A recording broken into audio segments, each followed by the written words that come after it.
yeah, so you do the first the first day of your journey passes kind of uneventfully.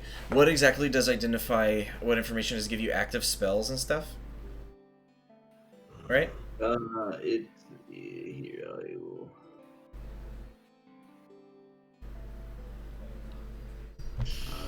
Okay, here I'll read it. You choose an object. If it is a magic object or some magic imbued object, you learn its properties, how to use them, whether it requires attunement, and how many charges it has, if any. You learn whether any spells are affecting the item and what they are. The item was created by a spell. You learn which spell created it. It looks like it is all mundane papers and stuff. That said, there like on his person, there is an alarm spell kind of on the packaging as well. Hmm. Yeah, that's what you get. What's an augur spell? Alarm. Oh, alarm. Mm. Let me see. Generics map. Cool. Boo boo. Let me know if.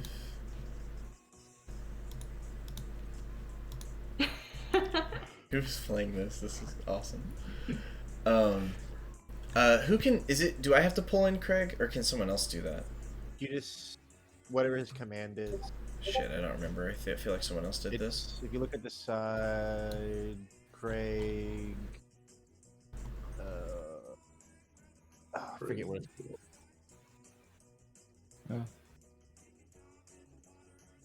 called. Craig bought D, not D&D, Discord.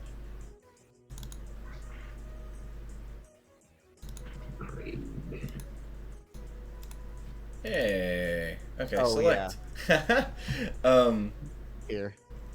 Let's see. Is this visible to all? All right. Now recording. Hey, Craig. Now we're recording indeed. Okay, very cool. This garbage thing I just drew.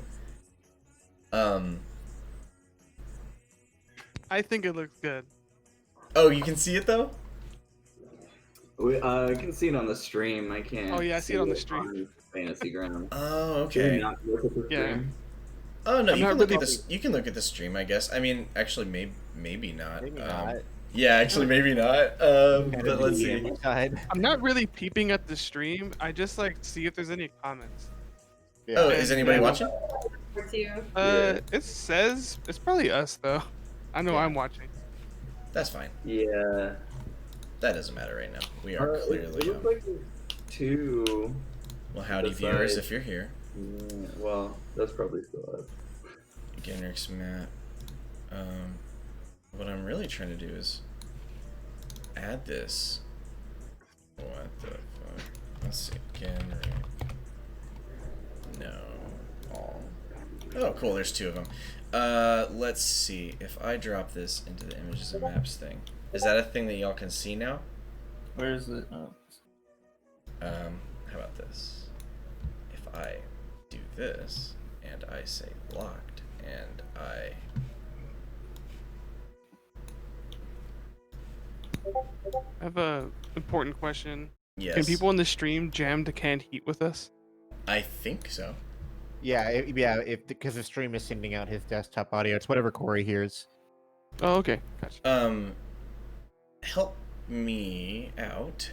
Through Fantasy Grounds, if you go to the images/maps tags and you go to and you type in, well, is there a tab for image/map for you?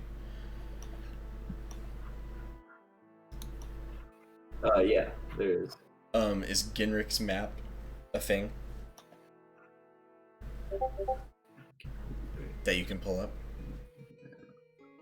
I don't see it. Otherwise, you can simply view my screen, and that is fine. What if I drop it in chat?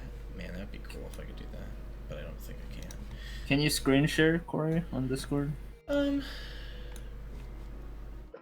You can just watch the stream for now. Okay. Because I mean, this is literally simply supposed to be something that works. Mask, no. site now. Should be visible to all. Yes. Hmm. As you can see, there's sort of a rough. The light green is light forestry. The dark green is heavy forestry. I think everything else is probably pretty self-explanatory. But if you have questions, certainly let me know. But that's like literally, this is what he's got to go off of. It doesn't look extremely professionally made, even. Amazing. Amazing. I'm like, I suddenly gain a huge appreciation for Thenry's cartography because I didn't know maps like were coming bad. I was like, what is this? Is this art? Is this like? Ginrick is like, I had to piece this information together. Nobody comes around here. Well, I mean, some people do, but like, nobody cares. I want to peer over whoever's shoulder and look at it and furrow my brow and say, "What are these glyphs?" Well, all I see are disparate lines. So and he like points, like he's kind of embarrassed. He's like, well, this is the road. These are mountains. Start explaining symbiotics. What'd you say? Start explaining symbiotics. Oh hell yeah! You like bust out like some like technical semiotic textbook. Man, I really can't figure out why y'all can't see it, but that's a bummer. I mean, we can see it on the stream. Yeah, it's fine. Can anybody not see it? I looked at it on the stream. How about this? Yeah. I see it. Oh, there it Oh, is. there you go. That was the button. Found it. Is everybody in there? Who's not in there? There's only... Oh, Thenry can see it, so Fox can see it very well. What is this? Yeah, so that's what he's got to go off. It does look like a significant portion of it, I mean, you get the impression that he maybe drew this himself, kind of like piecing together some other maps and shit. So he pretty much looks like he was just taking like the best notes he could for his own Here purposes. We are slamming him for his map. Yeah, you're like, this looks like shit. You. He's like, what do you mean? No, these are the forests. He's like defending it. It's like whatever. He takes the map back. He's like, get camp ready. I don't. Yeah, whatever. I'll start dinner. That is a thing that you've noticed. He likes to prepare the meals for y'all. I think this was the first time we've all like found common ground in how shitty his map is. It's a real bonding experience. Yeah, like I don't even know what a map is to begin with, and I thought that looked weird. You're like, this doesn't seem like it could be helpful to anybody. I'm not super sure. That said, yeah, over the campfire, he kind of starts. He's like, okay, so I mean, we're going to Sonottia. I'm kind of curious. Y'all want to know what I'm about. I want to know why y'all wanted to join this caravan, because it kind of seems like you picked the first what, bus out of town. That's not an analogy that exists in this universe.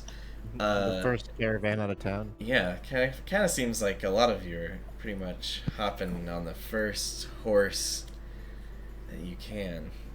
the first donkey out of the hamlet. He says that.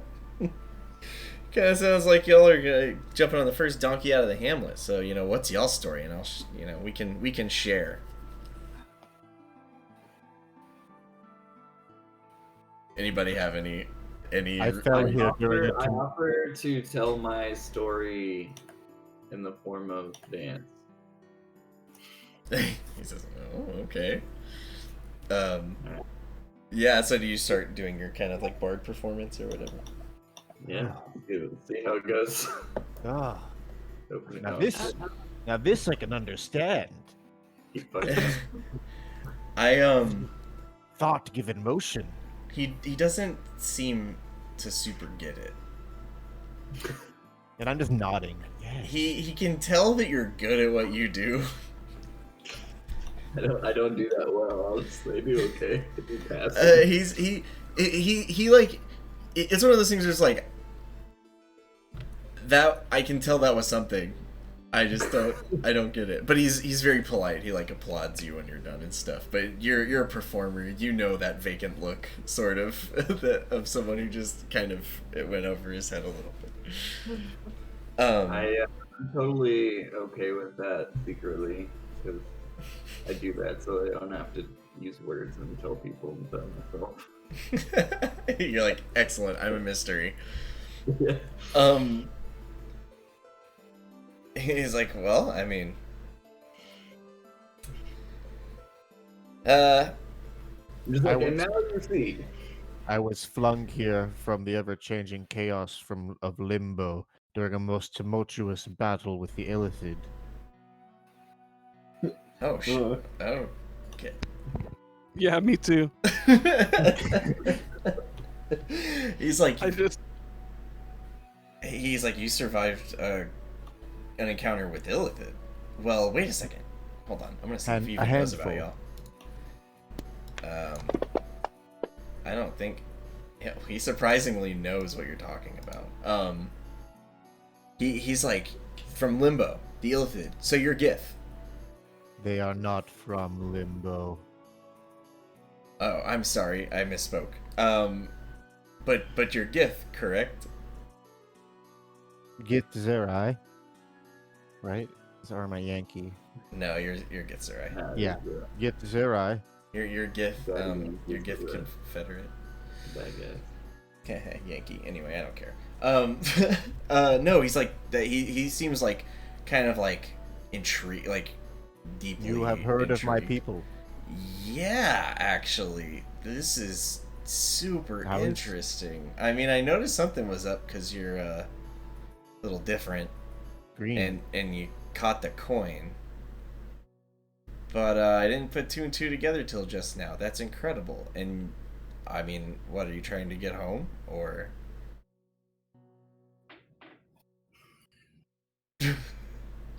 I seek strength in knowledge.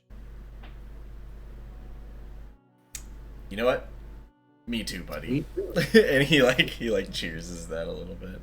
I don't know if Azaram drinks, but He's mostly blank-faced at most of the time. Like, unreadable.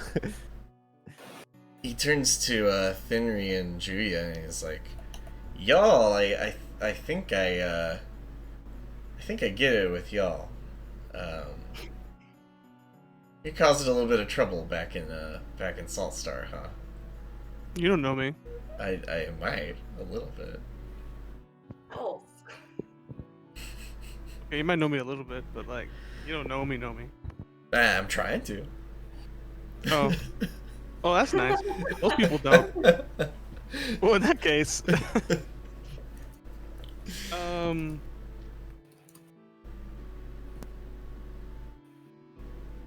I didn't cause trouble. I ended trouble. There may be varying perspectives on that, he says. I mean, again, if you don't feel comfortable divulging, that's fine. I just figured I would get to know a little bit of my new traveling companion since our lives are going to be in each other's hands for the foreseeable future. So, if you're uncomfortable, don't worry about me. But yeah, y'all handled yourself pretty well. I kind of get why you wanted out of town. And he turns to Matt and he's like, "And this guy's Hey, yeah, about We're all- that guy. we're all good people here. You don't have to worry. He says, You know, a lot of people who have done me wrong have said that.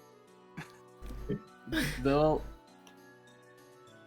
That doesn't mean they're bad people. They just did you wrong.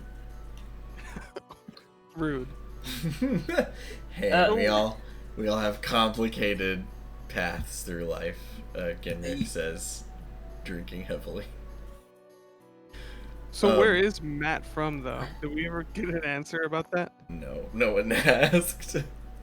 No way. I think Ian did, or Fox talked to did. Matt about his past, trying to figure out where he got good. I'm actually on the run. I did some people. Well, I did the right thing, but to the wrong people, I did them wrong. So now I'm on the run. Oh, me and you have a lot in common.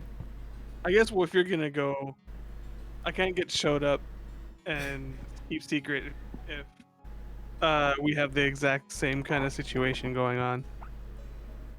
I didn't do anybody wrong. People just didn't like what I was doing. And so yeah, I left town. Henry, did we talk about, or I guess like, did we talk about Kelty, if like our characters were caught up in the same thing? Is that why you left town too? I was operating under the assumption that you were both kind of involved in a similar. Yeah, we probably were since we were friends. He was Okay, out there, I was just wondering.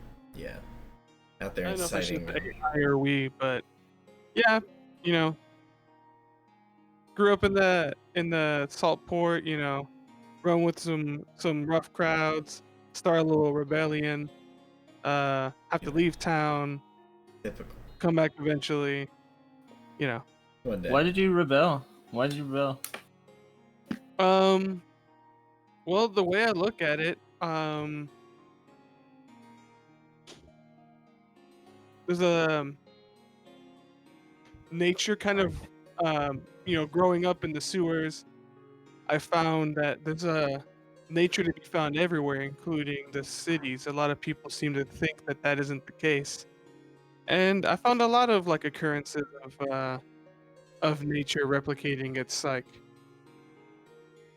influence even in urbanized places. But the only thing that doesn't make any sense to me is how tyrants and cruel people are in charge when there's clearly so many more humans, vermin, rats, animals. They just outnumber these pompous greedy people who aren't really even that powerful. I don't really get why this hasn't been handled already.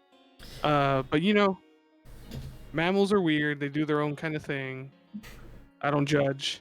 I'm not judgmental. I just, you know, think people should violently overthrow that. Ginrick like very much enjoyed like every word of what you just like. He's just like listening and drinking. He's like laughing to himself. Hey, cheers to that. He says. And Azram nods along, as if sort of in some form of agreement with things that you've said. You're like, oh, okay, yeah.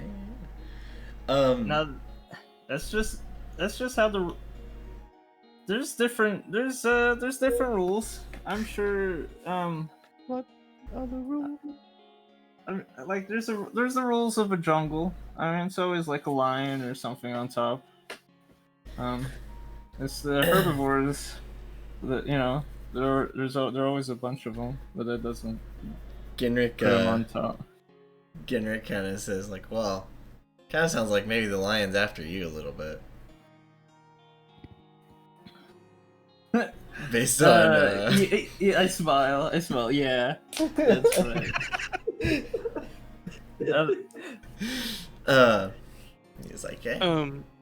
Julia says like, I'm actually very intrigued to see how other settlements operate and see, because I've only spent time in nature, in like, you know, the wilderness, as people say it, as you city slickers, even though I'm also a city slicker. And I've only been to Salt Marsh or Salt Port. I keep wanting to say Salt Marsh. Is that another game? Salt Marsh is actually yes. Manual, yeah, a published adventure. Oh right, Salt Marsh. On realm. Salt Starport is the place we're from. Yeah. The old salty port, the only city I've known. So hopefully some other ones are running a little better. Eventually, sort of, Ginrick chimes in and he's like, well, it kind of sounds like, y'all can sort of take or leave this whole Legend of Sonottia place, but doesn't seem like you necessarily know what we could be getting into here. I got a couple stories. Technically, you have like cultural knowledge of what's going on, but he's sort of like, he seems like he's making a roundabout point to something, so he just kind of starts talking. It's like, well, so, Fox, I'm sure you'd be interested in some of these, but he's like, so here's some stories about this place. He kind of like starts like just telling these little like fairy tales almost, like very brief sort of moral like tales about people who go looking for this land. He says, well, there's the one about the old man.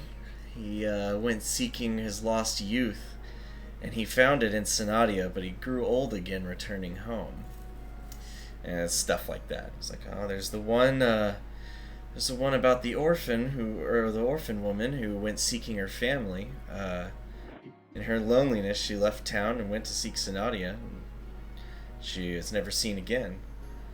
There's an old king who sought to restore his throne, and the story goes it was returned to him anew, but his kingdom was empty because the time for his rule was past. And so he just kind of like keeps sort of explaining maybe what this place sort of might be like. It's like there was another one about some adventurers seeking to return a lost god to the realm. And he seems like he kind of trails off. He's like, never mind, I don't remember how that one ends. And he finishes his big drink.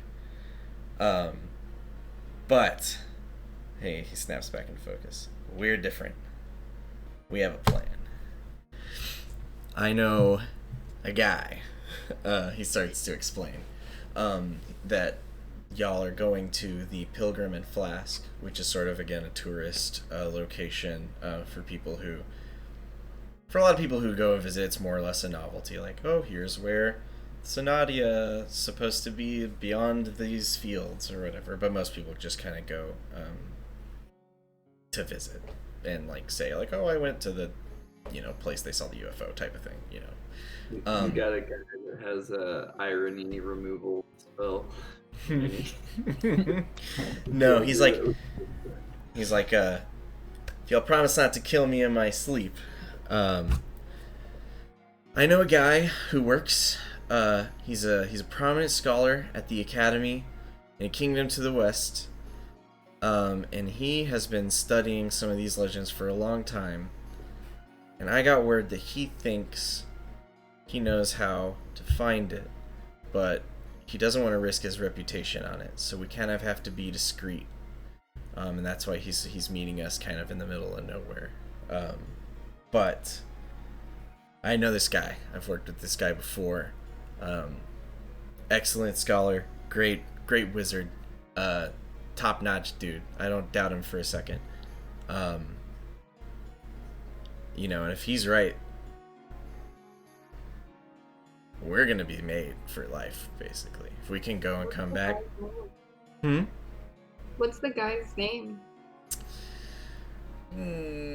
He's hesitant to tell you. He's like, well, you wouldn't know him. He goes to another school. Go to school. This. College. His name is Viverin, and he's a mage and a scholar at the Mage Academy. What does he study? Mostly he studies what's it called? What school of magic is portals and movement and shit like that? Is that conjuration? Yeah, I actually think it is. Basically, he explains to you that he's a specialist in like planar studies. He studies kind of like the boundaries of the material and He's how gonna how look magic at energies the move across the planes and stuff and Okay. inhabit the material stuff in the material plane. He sort of, if you don't care about magic theory, it quickly becomes like a boring explanation. But he says, suffice it to say, the dude is good at what he does, and if he says he thinks he can get us into Sonottia, then I think that we're gonna be rich. Can I, if I'm proficient in Arcana, could I make a check to see if I know if I've ever heard of this guy? Yeah, sure.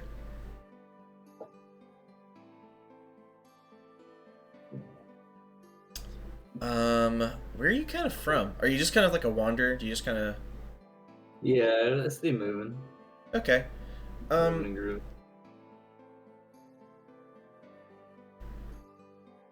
You sure? Yeah, actually. I mean, you do recognize his name. He is sort of a celebrated scholar just because I mean, if you're a powerful wizard, people kind of like know who you are a little bit. But because there's not a ton. So yeah, you've definitely heard of him. And you could also understand, given his like high profile, that being associated with sort of like quack stuff, like maybe this fabled land might put his reputation at risk. So his story sort of checks out, as far as you can tell. Sick.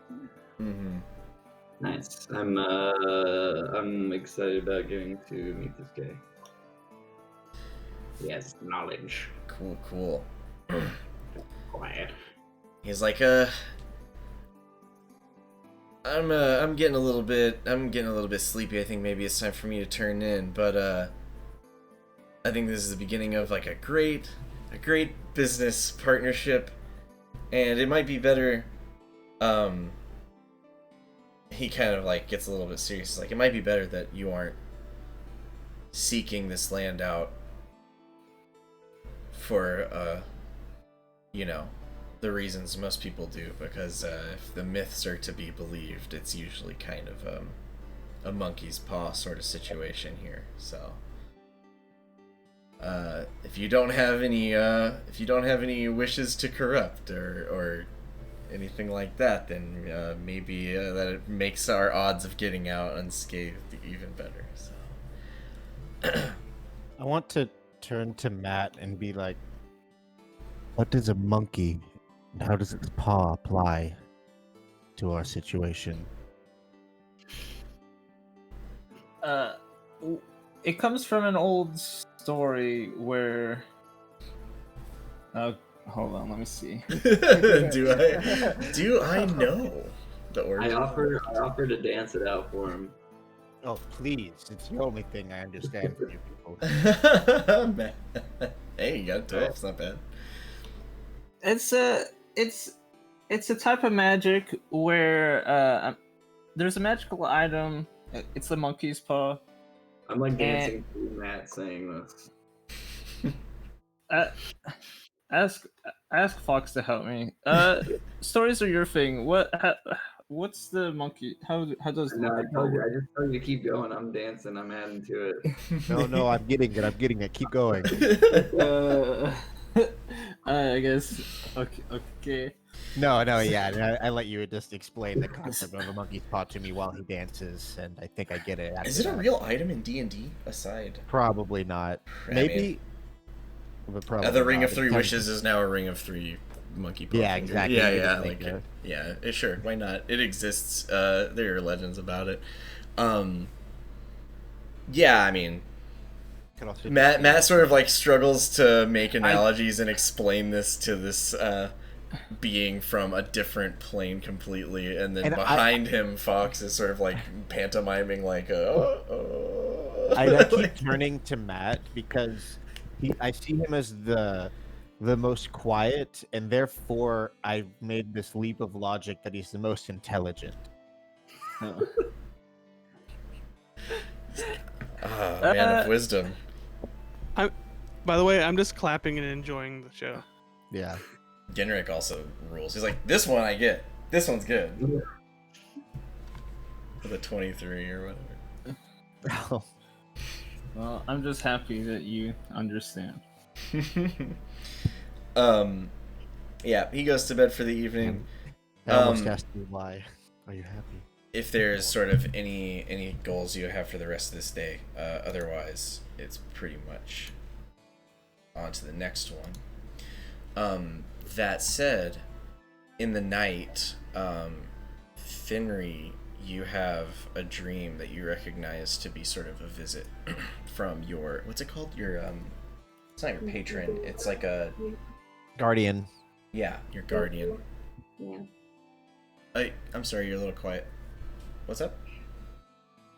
Oh, yeah, Guardian, or I think Deva or something like that. Yeah, it's a Deva. Okay, I just didn't know what the class feature or whatever the racial feature was called.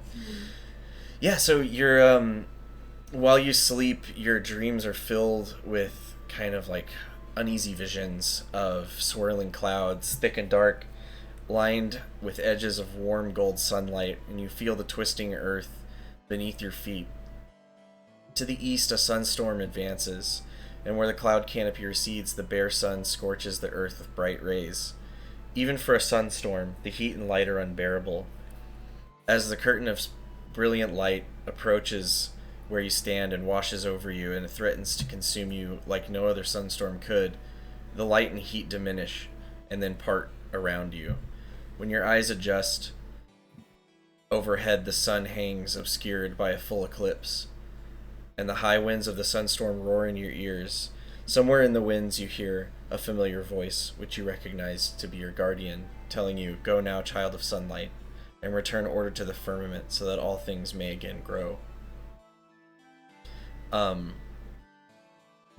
In the distance, you see sort of a almost like even on the horizon, you see that the horizon is broken up periodically by some odd jagged stones that are peeking out from the earth, and you kind of wake with a start.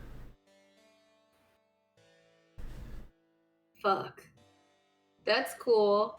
You're like, I'm glad that after 19 years, I'm finally again communicated with. yeah, frustratingly sparse line of communication, I am sure. This is a word decided to finally show up. That's cool. Mm-hmm.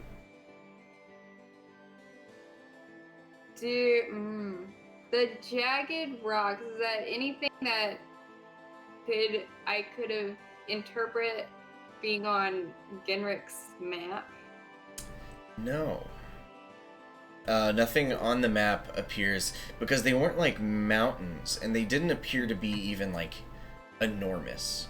From where you were standing, they're sort of like, if you were out in a field, they would kind of be like at the edge of where your sight could reach in the field. And they appeared to be kind of like inner, they almost appear like structures, kind of like what's it called, like they're not shaped like Stonehenge, but you get the sense that they're that kind of sort of structure. Someone put them there. They're arranged. They're not a natural formation in any way.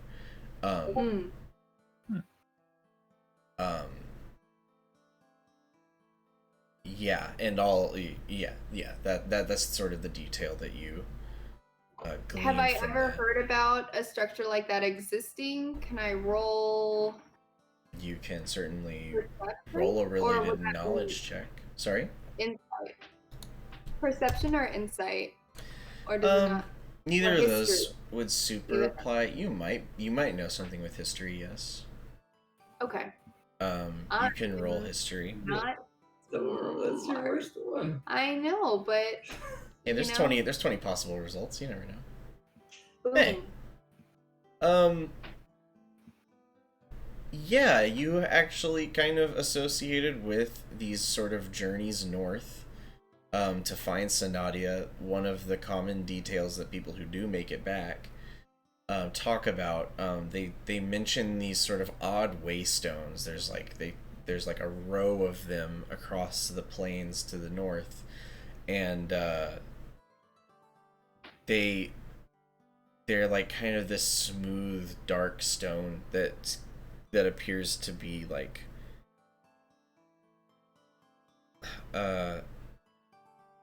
what's the word? Like carved.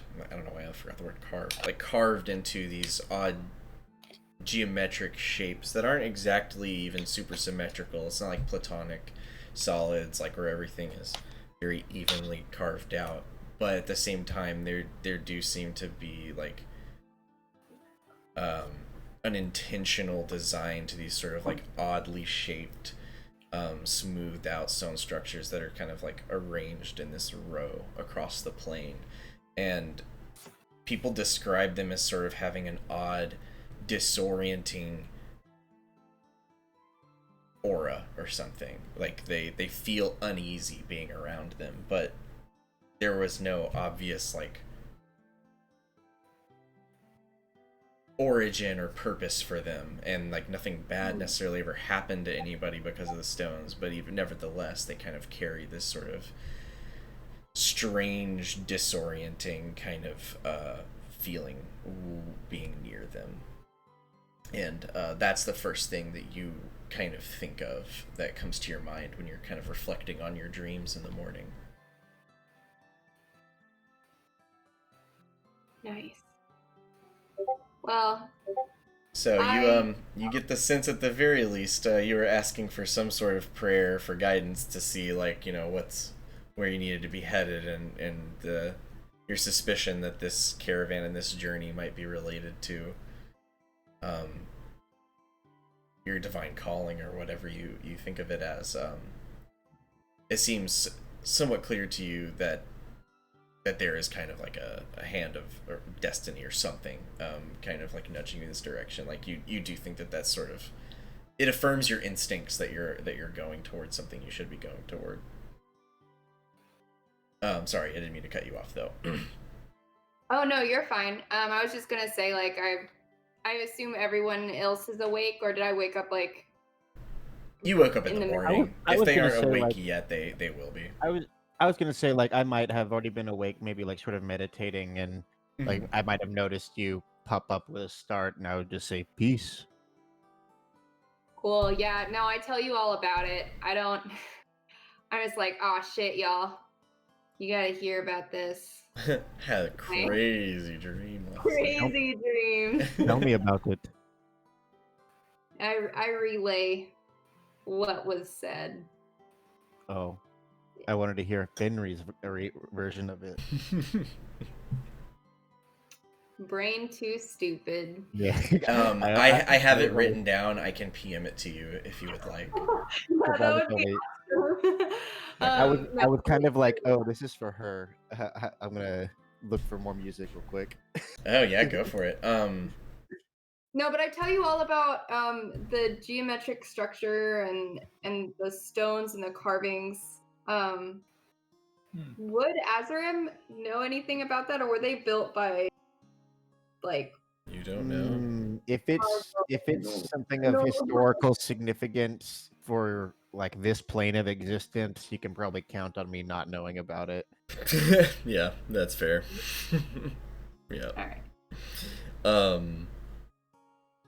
Let me go ahead and drop this into D and E chat, and I will erase the stuff in your visions, but he doesn't have any meaningful interpretations.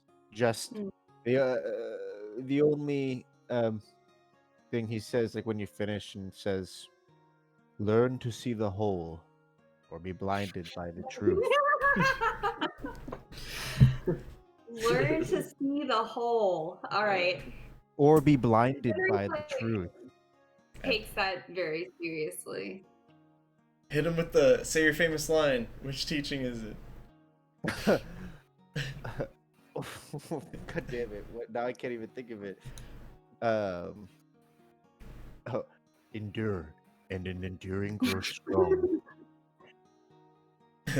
Number 3. Hey, you said it. Say the thing, Bart. that's what I was getting at. And actually, now that you do say that, you also sort of receive some guidance from your patron during meditation. It's less You symbolic. receive guidance. Sorry, one second. Gross to be Yeah. biting my No, fingernail. yeah, on get that stream. finger now. You're good. Get it out of here. Ugh. It was hurting me. Yeah, so you while meditating, I don't know how active your communion with your patron is most days. It's not. It is not. So you are So far- initiating it. Very good. Well, here's a new thing for The Azaram. communication, or at least the connection, is that I have abilities that I didn't before. After I made that meditative connection we talked about. You made sort of first contact, and since then silence. Yeah. Well, yeah, no, your patron visits you in a similar fashion. While meditating, you enter that sort of like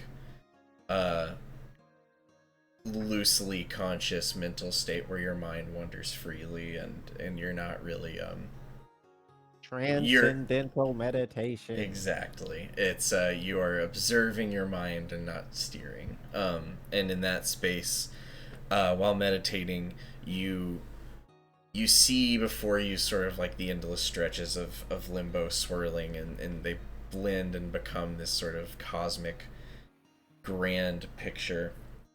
And in the center of it all is this immense radiance, but between that radiance and yourself, there's sort of a figure obscured by, like, backlit just by this intense, like, solar light.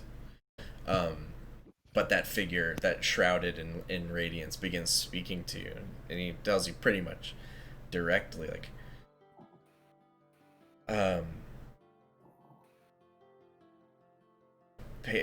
what's the word I'm looking for? Vessel of Zerthamon. Great trials stand before you, and they conceal great promise. Succeed, and you may yet return to your people, and in doing so, you may yet return your people to each other. Remember the teachings of the Circle, Azaram. Much depends on this chance encounter with these chance companions, and there cannot be two skies. And Two skies. And with that sort of like jarring, direct kind of like confrontation with some sort of divinity, your meditation comes to sort of an abrupt end, as your own mind sort of like snaps into a focus. And I imagine that's also like coincidentally the same time she snaps awake. Right. Very clearly something visited, synchronized their watches for these messages. But yeah, you both wake up and are like, that's weird, I had weird dreams. And you're like, hey, you first. I tell Azaram to focus on the whole too. There cannot be two skies. Focus on the whole.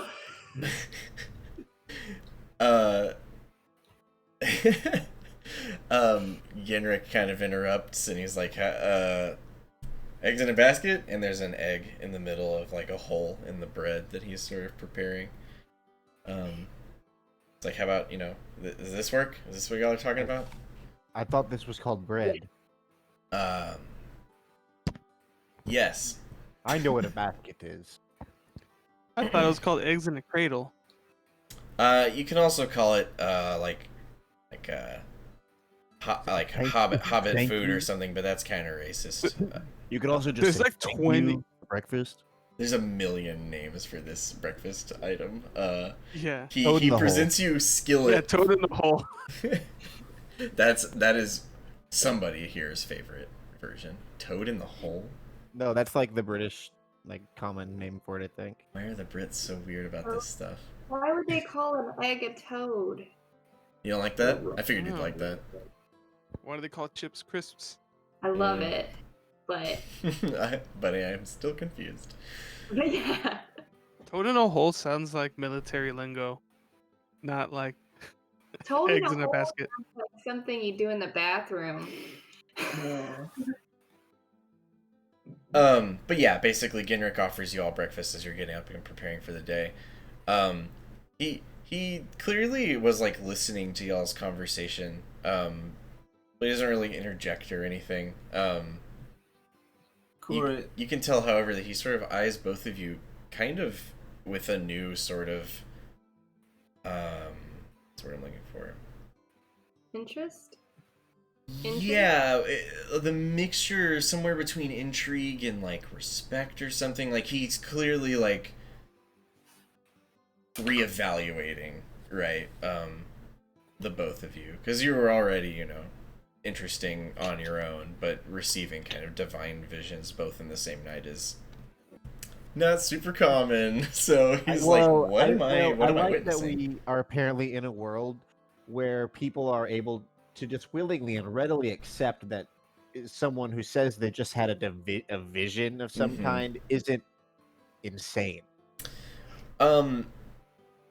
Azaram probably doesn't have any context one way or another to determine whether that No, would I'm saying happen. it's funny that like he. No, I know, I he- take oh, your yeah. point. What I'm saying is that like you, the person, the player, might have expected even Ginrick to view that as insane, but he's clearly like not jumping to conclusions. He thinks it's weird. It's definitely, even in this world, out of the ordinary, and you know, spoken to the wrong person, very much could be read as kind of like Eyebrow raising. madman ravings. Yes, exactly. But in this context, you know, Ginrick's just like, yeah, it's pretty weird, eggs, and then just kind of like starts minding his own business. I know eggs. I hope so. You've been on that farm. You've been in that farming village for a while. That said, I did hear you, Adib. What's up? How well did he cook the eggs? Was he any good at cooking? Yeah, he's actually he's a pretty good cook. It seems to be something he like lets his thoughts get lost in. When he's cooking breakfast and dinner and stuff. But yeah, he his food is pretty solid. He's got Is all it the morning? spices. Yeah, it's morning now. This is day 2 of your little expedition. It's like, all right. Okay. He's like looking at his maps and stuff. He's like, we still got a ways to go. You know, I leave y'all to it. He finishes up his breakfast. He gets his stuff kind of packed together and starts like looking at some papers and doing all that. So I asked him if he knows any lore about those stone structures since he listened. oh, he And, says, like, everything. yes. I hope to know more once I meet with oh, I already forgot how I pronounced his name. Once I meet with my with my contact, this is something that he's taken great academic interest in. So I'm hoping to kind of pick his brain a little bit about those waystones. But yeah, he like the elephant in the room is that like you're asking him about a vision that you had. And he doesn't know how to really respond to that part. He's like, well, I God don't. doesn't talk to you, bro?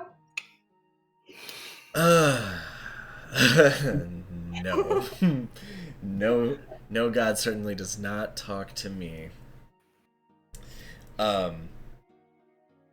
He kind of says like a little bit, not like deviously, but just with a tinge of bitter irony. It's like, no, not this guy. Are you devil? Are you devil? No, I'm not a devil. But he says yes. Yeah, I do think. I think you had a vision. I think you had a vision about getting into Sonottia, potentially. Huh. Yeah, he's like chewing on it. He like starts like writing things down, like taking notes, asking you questions about like the dream and stuff.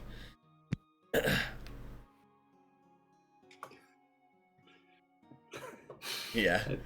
Let's speak to him in Infernal. I guess when Yeah, when yeah. Julia finishes up their like druid, when Julia finishes up, you know, their morning druid stuff, whatever druids do, that go into the bush and just do weird heathenry and now has spells ready. I Do you want to I modify like your spells and stuff at all, by the way? no, I Prepared? barely Cool. use them, so Yeah. I want to just keep this loadout for now until like the environment or our conditions change. But Sure. I was just checking. when I get, I mean, I'm come back to the camp to hear this stuff, and I like take a pinch off of the eggs to feed it to one of my rats. You pinch off the egg? Huh? Do you mean? What'd Do you you say? mean that? Did you mean that you like pick a literal chunk of egg for your rat, or do you mean that? Yeah, like a chunk of it. Okay, cool. I wasn't sure if you meant like you pinched, like you pickpocketed, like you snuck an egg, or if you literally like took an egg crumble. Oh no, I like pinch off a morsel Gotcha. of the food and feed it to Parcheesi, one of my rats. Excellent. Wait, can we keep like a running log of your rats' names? I think that would be good. That's probably a good idea. So far, it's Blue, Parcheesi, and Goliad, which I just refer to Go-Go a lot, but its Christian name is Goliad. I am gonna go ahead and leave y'all to this one, and I definitely spelled Parcheesi incorrectly on purpose. So I do not know how to play or spell Parcheesi. it's in the notes, rat names, and it is public.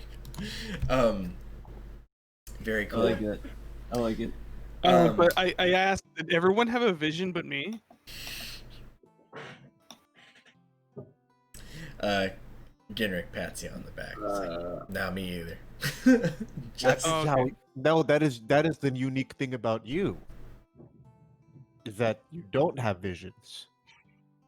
Matt, did you have a vision? I dreamt of eggs.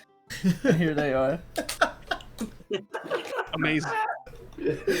Oh shit.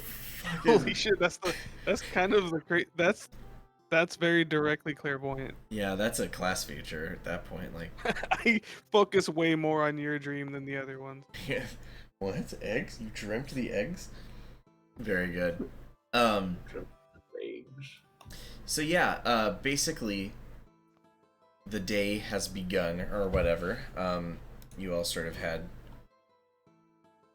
your interactions with the dream time, but so if you want to travel at a faster or a slower pace, you can kind of say at the start of the day. You can always kind of like stop wherever you are, but basically like every time you enter a new tile, that is like a chance for random encounters and stuff like that. So traveling faster gives you more encounters per day type of thing. You know what I mean? We just hit the travel until encounter button.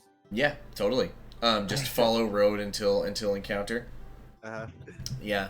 So you all get together. You all kind of sit up around midday. You kind of hit. Where's the fog button? You kind of hit a clearing where you sort of stop for lunch, fill your water skins, etc. And as you're all relaxing, this is where I need party. This is where I need a party sheet.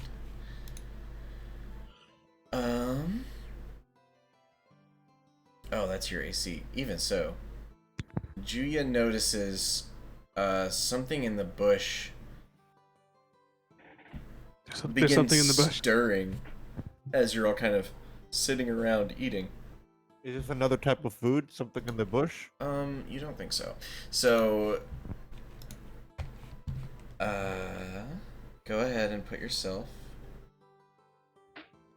This, I don't believe, is correct. Nope, this is correct. Put yourself.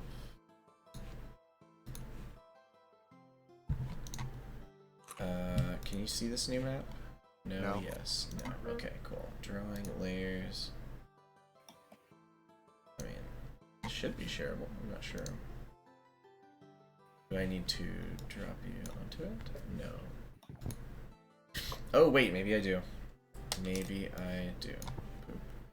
But yeah, I like, ready my my whomping stick, and I'm just like, uh, bush dweller. Show yourself. Okay. What the fuck? Do y'all view? No. Reset zoom. Yes. Zoom. I'm really curious as to why it's not letting me share this. Because I literally set it up so that I could just click the share button. But when I right click, that is not a button. That was so coordinated, so Ian didn't have to stand up.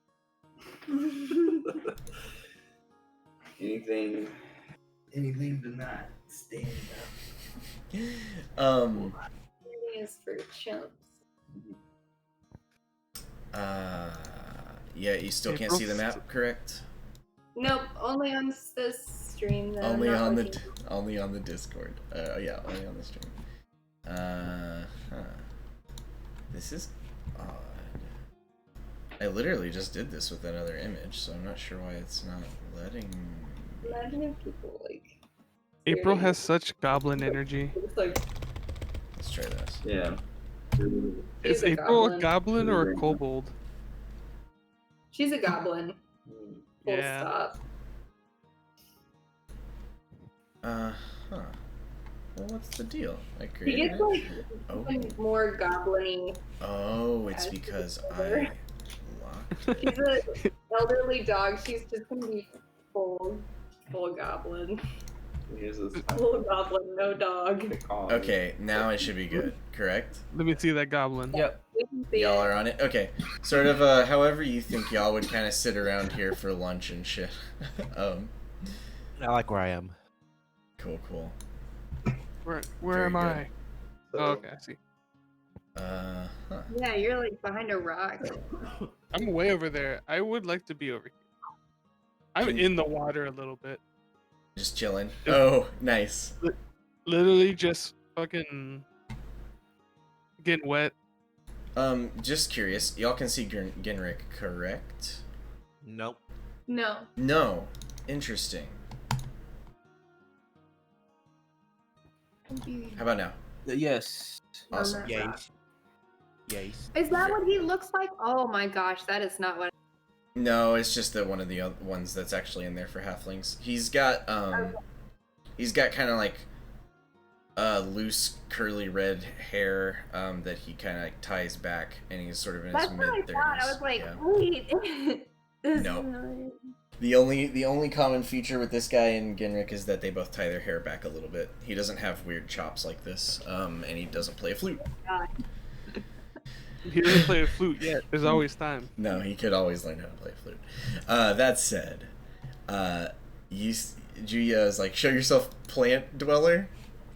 Bush dweller. Who's bushing? That's what Australians call like hiking. What bush is a quiver? The one next Actually, to- once Julia says that, a lot of them. Oh. Hark, what yonder bush quivers. Hark, or what yonder bush quivers. Okay. Excuse me. There's a bush over here that quivers. Oh, And man, you're ugly. yeah, it fires a Jesus. It fires a projectile at you, Gia, so we all need to roll initiative. Ah, Made of like bark. Good people. What is it? Is it like made of bark? Yes, it's like a plant person. oh lord. Not even Oh. super emphasis on plant and not so much on person as well. Mhm. Click on, yeah, click on. Hey, there we go, and now we can just Roll your roll initiative. Oh, okay.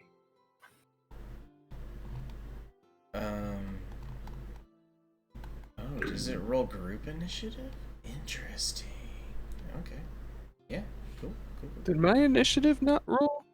You have to throw it in the box. Yeah. Usually when I click the, Stop it. maybe it's because I need to click my dude. That was weird. Okay, it's good now. Okay, cool. Unidentified. Yeah, you're basically surrounded by trembling shrubs and stuff. Surrounded. Let me Ah, go. we're surrounded by trembling tree. I see all the actual bushes. You and what army, crabs? I don't know why I'm making so many SpongeBob references today. This isn't. Have you like- been Yeah, listening you're to? on a roll.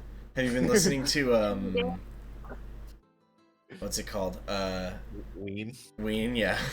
I was listening to Ween yesterday. Well, there you Talking go. about 1, 2, 3, Blood. 4, 5, 6. I think I distributed. 1, 2. Nope. One more. Okay. Or not. 2, 1, 6, 2. Oh, there's 2 2s. What? Shouldn't be. What? Okay. I think you just told us their initiative, homie. No. Oh, No. You're good. That said, Fenrir's top of the rounds. Sick. Can you see? I'm curious to see No, visibility not wise. anymore. Is there like a? I don't. Huh. Go ahead. No, I'm curious. Is there even like line of sight going on with this map? They're kind of No. supposed to be, No. but I saw a token for a moment, but now they're all gone again. okay. It's because okay. How about that? There's a Oh T. yeah, Oh, see there's a T. another. I see 4 T's, 5 T's. Holy Cool. shit, we're surrounded. Sick. Oh. The last one has a picture, but Okay, they so all- which, is it unidentified creature 3 that shot at Julia in the furthest bush? No, it's the one with the portrait. Okay. Because I have advantage on first roll of combat advantage on haven't acted. Yeah. So yeah, you are Oh wait, when you said unidentified creature 2, do you mean? The name. When we hover over the one to the bottom left, it's called Mhm. Unidentified Creature 3 because it just looks like a T token. Yeah, it doesn't have these don't have portraits, but the one with the portrait is the one that fired. Okay. It's supposed to have line of sight. I'm gonna see if I can adjust that, but we're not gonna slow down combat for it. We are literally going. So this one is the one that fired at Gia, though probably would need to be a bit better of an angle to do that. And we're gonna go ahead and roll in. Loving it. Hey, does a 6 hit Gia? No, it goes completely wide. And just fires off into the not the atmosphere, but the fires off into the atmosphere. open. Holy shit. Yeah, really When high you powered said stuff. 6, I got worried because I've been playing 2nd edition recently. Oh, and it's low under armor is good. class is better. So I was like, oh shit. Nope, You got you're hit. good. You're good. Yeah, Fenrir's turn. So pretty much anything that hasn't moved. There should be one more thing on the map. So I'm gonna make sure that is happening correctly. Okay, cool. Done. Okay. There's another one of the things somewhere, but Yeah.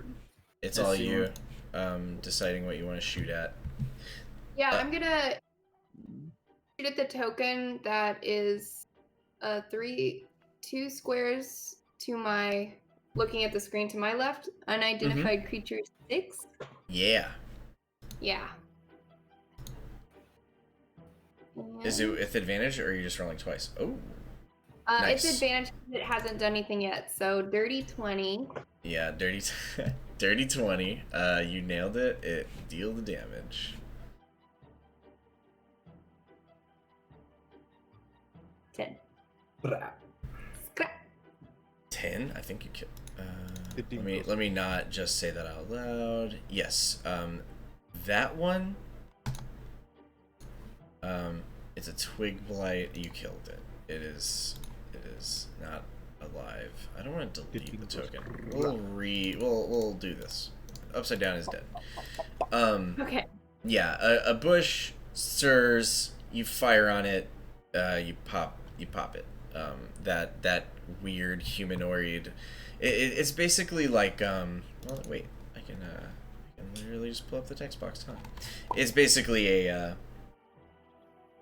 not exactly a golem, but sort of like an earthy amalgamation of like a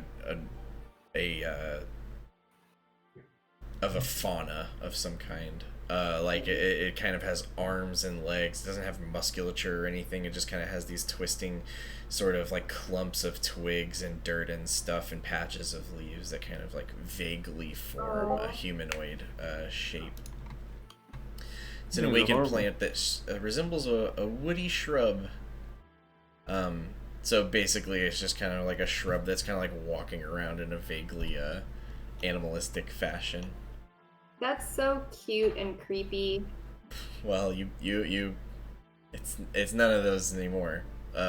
It's dead now. Sick. All right. Sick.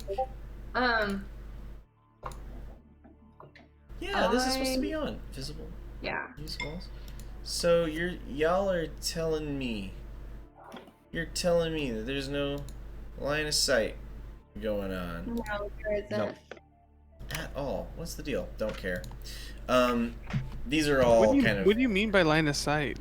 Like y'all's they're basically at the center of all these trees and bushes. I created a line of sight obstacle, so you shouldn't be able to see through them. Basically indicating cover and stuff. Instead, I'll just kind of draw where they are, for the sake of people taking cover and things like that. There is a tree trunk here.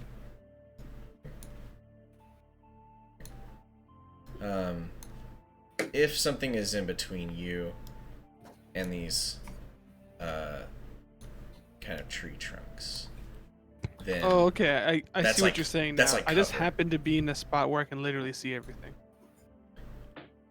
Oh, really? So you're saying there are kind of like rays of vision for you? No. There's no like fog of war going on. It's but not on. like Okay, well, it's toggled on, and I'll figure out why that doesn't work later. It doesn't mean- super matter. yeah, works for me because we're Yeah. just like out in the open in the day. I didn't Yeah, think anything of it. I kind of set it up so that y'all could kind of like duck behind tree trunks for fucking cover and stuff, but it's whatever. That's just me. That's just me trying to have fun. Yeah. So after Thinry's turn, that I believe, unless you want to move. No, wait. Do you not get an? Oh, we're level 1. I was about to say, don't you get another attack? Yeah. No, but I did just send you a question on Messenger for my next move. I just didn't want to slow down the combat by asking. Oh, Messenger? Yeah, totally. It'll be easier for me to find if you send it through Discord, just because I have Okay. less screens up. But I will totally answer it. And next in the tracker, it is Julia.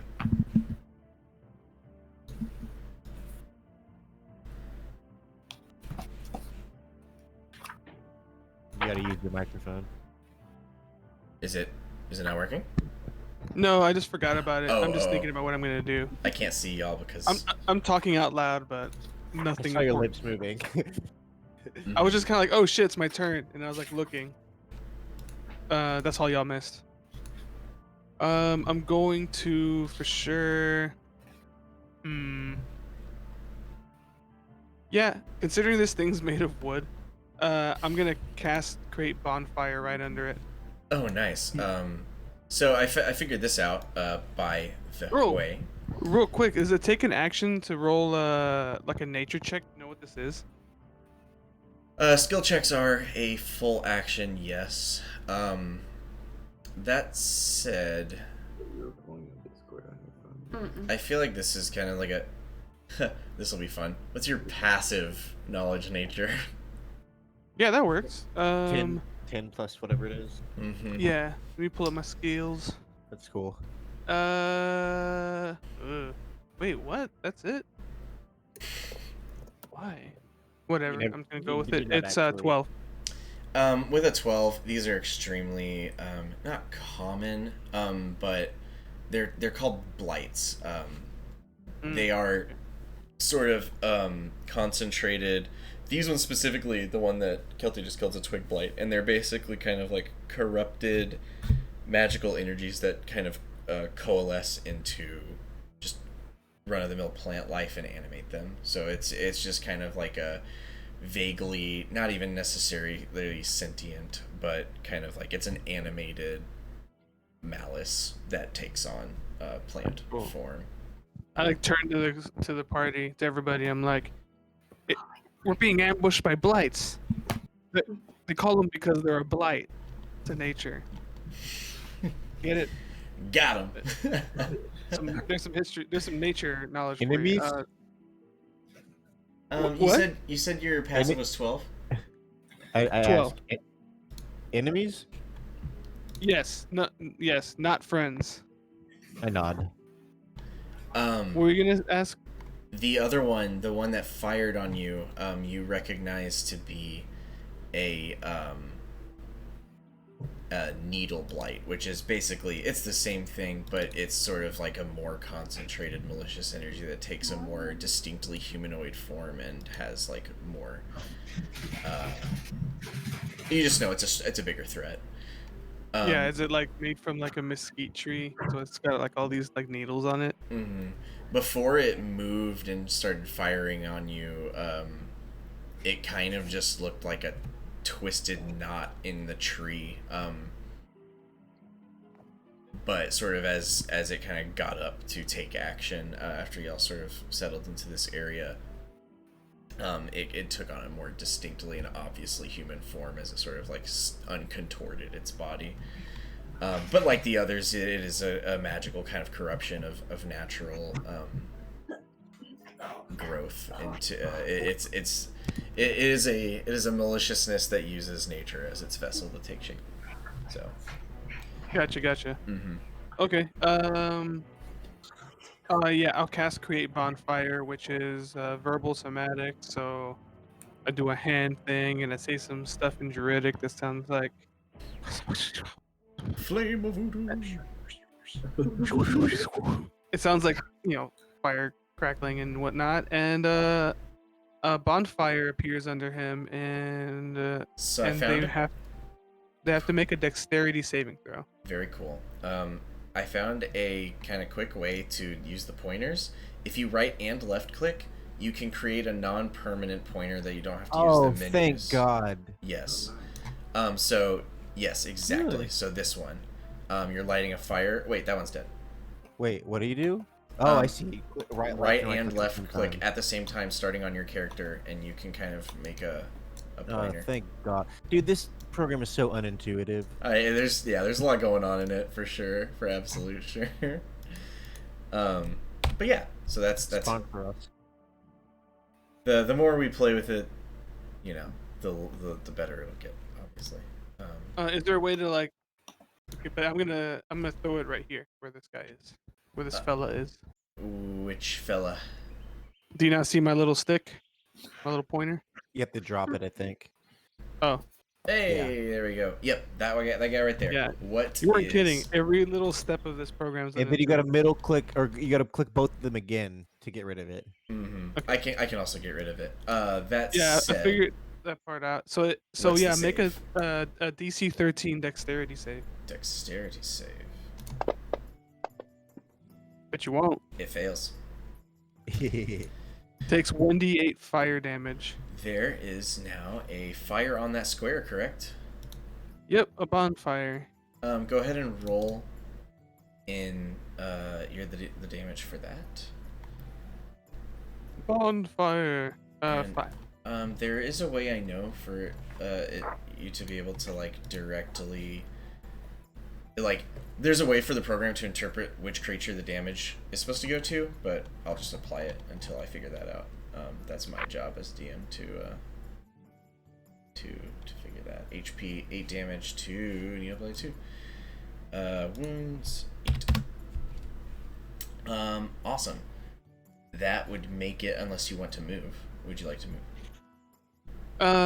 I guess I'll move in a little. Oh, there's like no cover because we're like surrounded.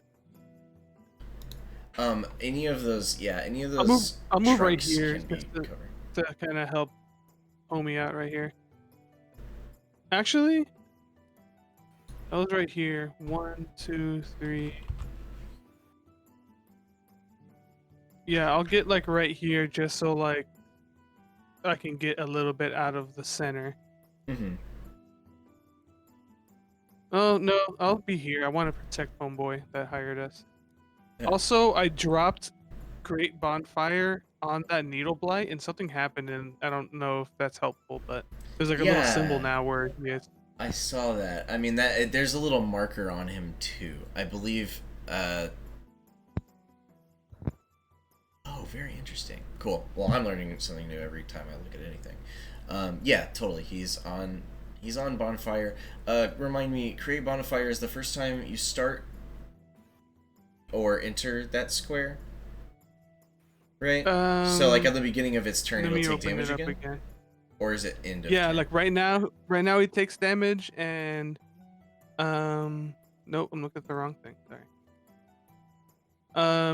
End Create a turn? bonfire until the spell ends. Basically, if you end your turn there, you take damage. Okay, cool. Ends turn. That's what I need to know. And you must make the saving throw the first time you enter its space. I think on that turn. Very good. Unless there's something else you'd like to do, it's Azaram's turn. No, I'm good. Very cool. Okay.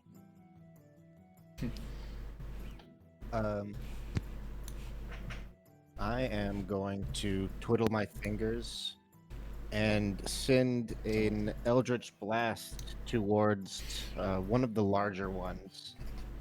I'll say a Shiakasi! Oh my god. That rules. Okay. The one you can see is the one that there's a fire under.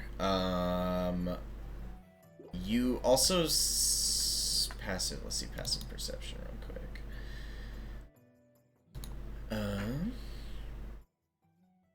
Yeah, you notice that there's an enemy over here as well, but actually no, you don't. It's technically in your line of sight, but the blight that also, if you shoot the one that was already kind of burning a little bit, is that the one? No, I'll leave that one to its burning. Okay. I guess I'll shoot the one down here to the south that has half color that I don't care about. You can move first if you would like to reposition. Well, I mean, it's just a spell. I can see him, so I can target him. Oh, you literally mechanically do not care about half cover. Yes. Nailed it. Got it. Okay, yeah, that hits, and you deal. Try something for me. On the combat tracker, can y'all see where all the enemies are in the combat? Yeah, it says they're Yes. healthy. Do you see a difference between the needle blights and the twig blights? Yes. Yeah. Yeah. Okay, I think that's because I ID'd them. Click needle blight 1 when you roll the damage, and let's see if that applies it. I don't know what to click on. That's fine. I roll 6. force damage. That's so extreme, and I love it. Okay. Yeah, you hit it for 6. It doesn't love that. It's not a huge fan of that. Would you like to move at all? I will figure out how to make this pretty much like the smoothest fucking experience of all time, but we're not there yet. I want to move 10 feet this way, and then run 10 feet and leap to this little island. Nice. Okay, you just don't want to get dirty. Okay. Yeah, absolutely. Nice. And that will make it this thing's turn. I guess I technically didn't have to do any of this, but this guy, this little buddy right here, is gonna. What is its movement speed?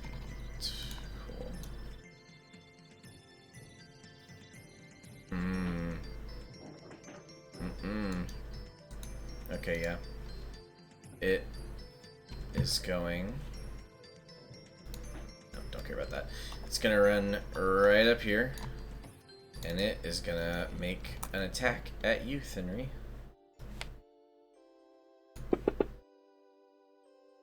Boy, that's gonna hit, and it's gonna do 2 piercing damage. So this kind of like strangely portioned shrub humanoid. It's barely even humanoid, but you know it's got just the vaguest suggestion of a human Humanoid shape. means 2 arms, 2 legs, and maybe a face. Maybe. Yeah, it just violently thrusts its appendages, its branches outward at you, and the bark is hard and sharp and pierces through parts of your leather, and you take 2 piercing damage. He had 2 from last time. So Do we have- I'm at 4 wounds now. Oh, okay, yeah. Yes. Because I was the only one who took damage last time before Matt. You It's can true. scroll. You can scroll on the characters to spin them. I just found out. That's exceptional and kind of actually helpful for me. Next is the next one. On to the next. On to I the think this is how we should talk with our characters. I am Azaran. Oh my god. It's like it reminds me of the Canadians, Terrence and Phillip in South Park or something. Matt, you are assaulted by another of the twig blights, which runs upon you. Alright. If I click this. Oh, yep, sure enough. 21. Oh, no. Yeah, got me. Yep, you take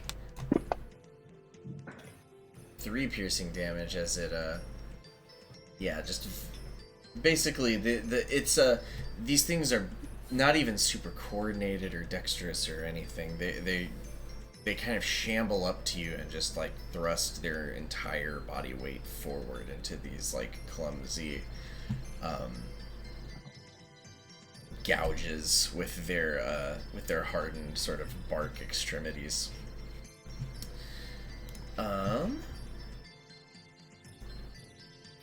I think this one probably does it too, because it's not a nice guy. I grit my teeth. See it coming.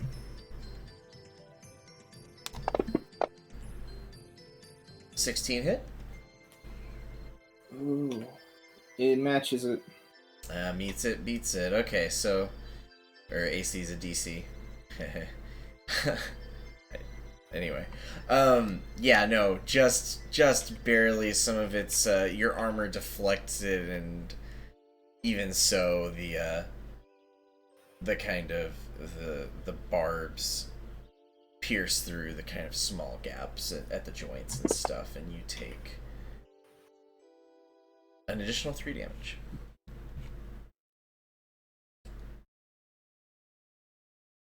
Just a flesh wound.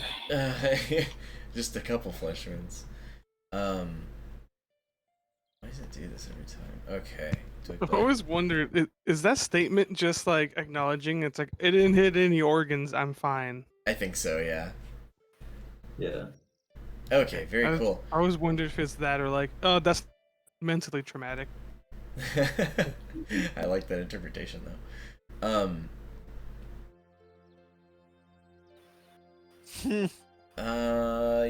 Yeah, I think this one comes up upon you, Julia. I'm getting dizzy watching Julia. Yeah. I'm just- I I'm can't just- not focus on it. Sorry, I'll go the other way. What are Yeah. you doing? The twig blight comes and tries to assault you, but you're clearly in the middle of something. Your evasive maneuvers are too strong. You He's dodge just it easily. spinning with his arms out, like when you get the blood to go to your fingertips. Yeah.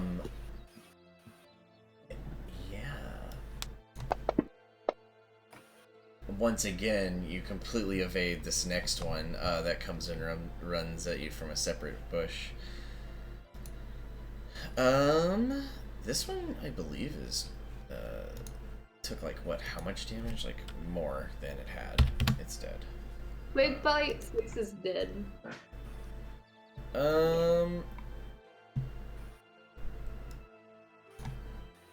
Matt, how you looking? I mean, I don't think that's really how I should be evaluating this. Fox, though, is going to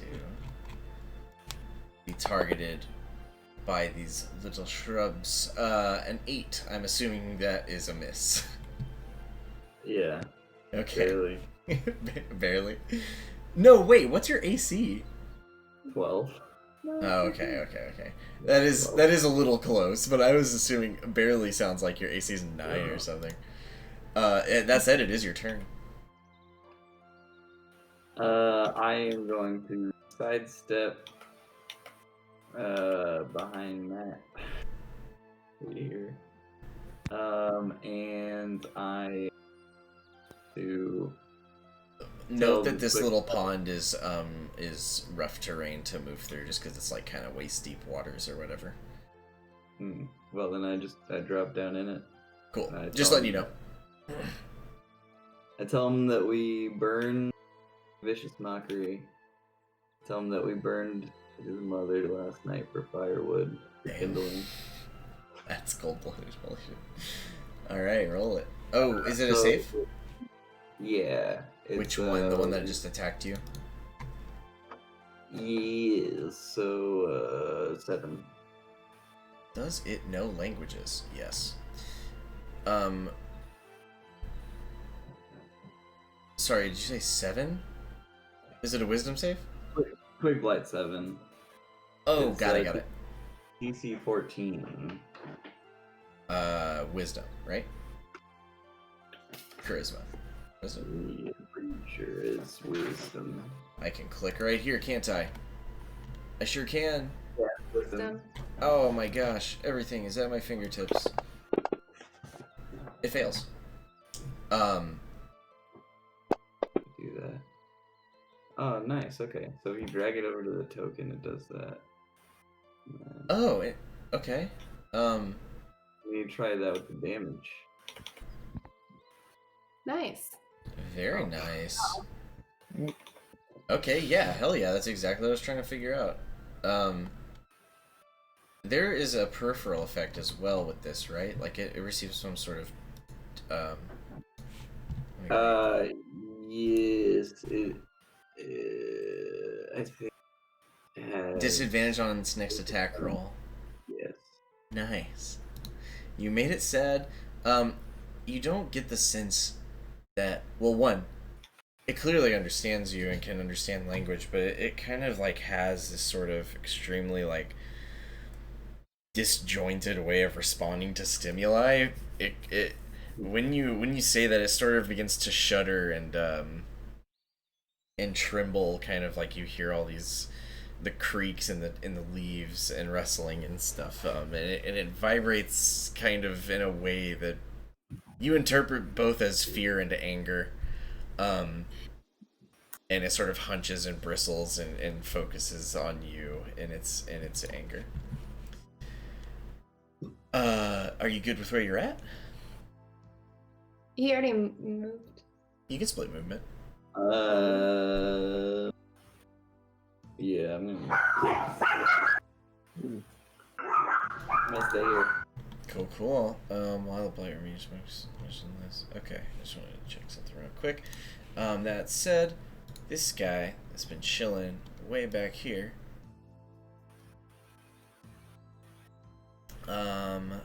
steps out and is going to. So how did you say if you drag it to the token? Oh, dragon attack. Yeah, if you drag it to the token, it applies it. Oh, fuck yeah. That He rules. missed. Yeah, so it steps out from behind this tree, fires a needle, and it's gonna spend the rest of its movement. What? It was here, so what? That's 5, 10, 15, 25. Yeah.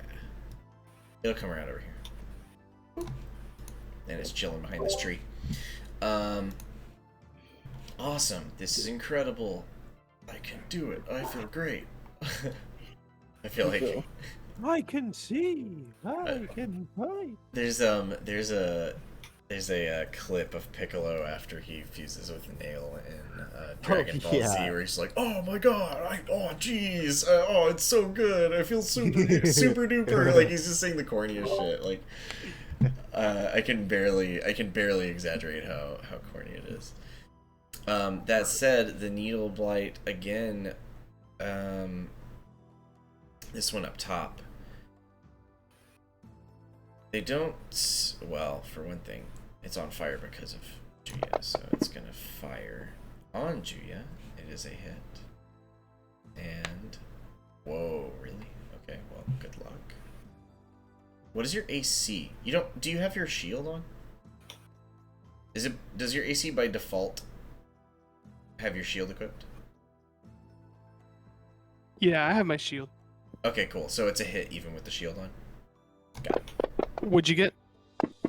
18. Oh yeah, that hit. Oh, did it roll concentration for you? Holy shit. Okay, that's cool. This is cool. Okay, I'm sorry. I'm geeking out about this program. Honestly, Oh, I see what's going on.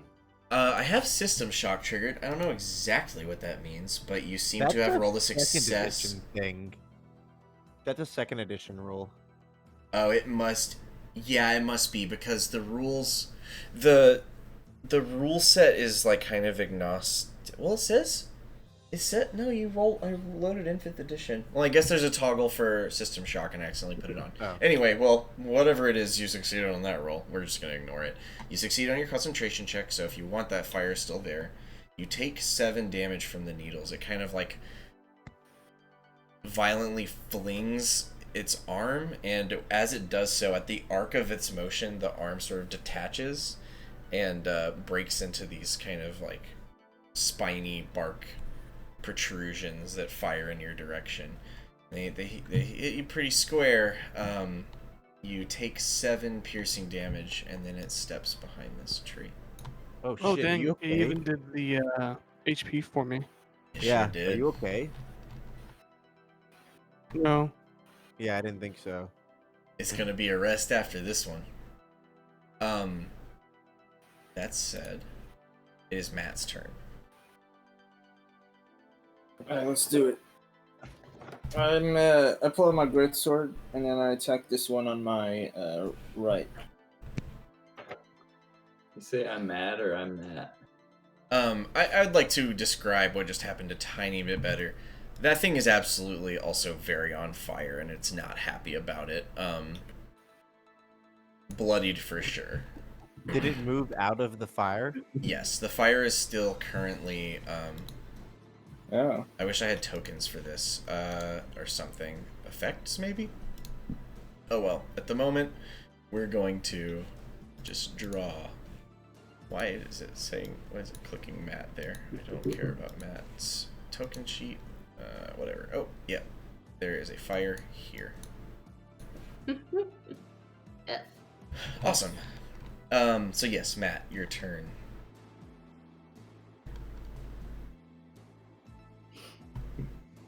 So, I'm attacking this twig blight on my right. Mm-hmm.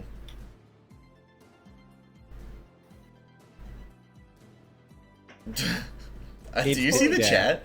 Instant Yes, death. instant death. It's honestly unsatisfying. I'd much prefer it when the DM describes how something's killed.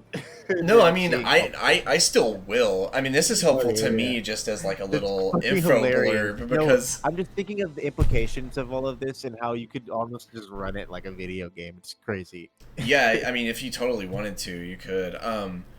So yeah, these twig blights all kind of bum rush you, and you basically kind of brandish your great sword and just cut at the one that's kind of out of formation, and it falls cleanly in half. Kind of like diagonally slides apart, into nothing. It is no longer on the initiative tracker. Oh wait, hold on. Targeting mode. Cool. I can like rotate them halfway for when they're bloodied too. This rules. Yeah, absolutely destroyed that guy. Ginrick gets up, drops his lunch. What's up?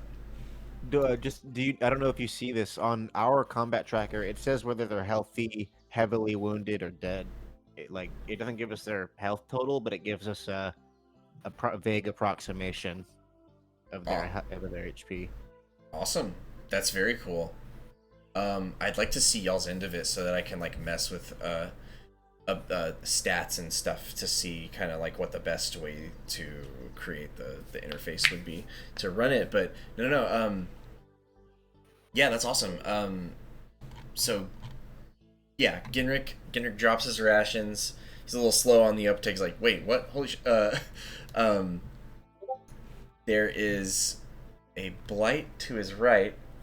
He takes a dagger from off of his hip and just immediately kind of plunges it. Well, first of all, he kind of maneuvers behind it, and he plunges it into this twiggy boy. Let's see. I thought you said twink blight earlier. No, those are higher CR.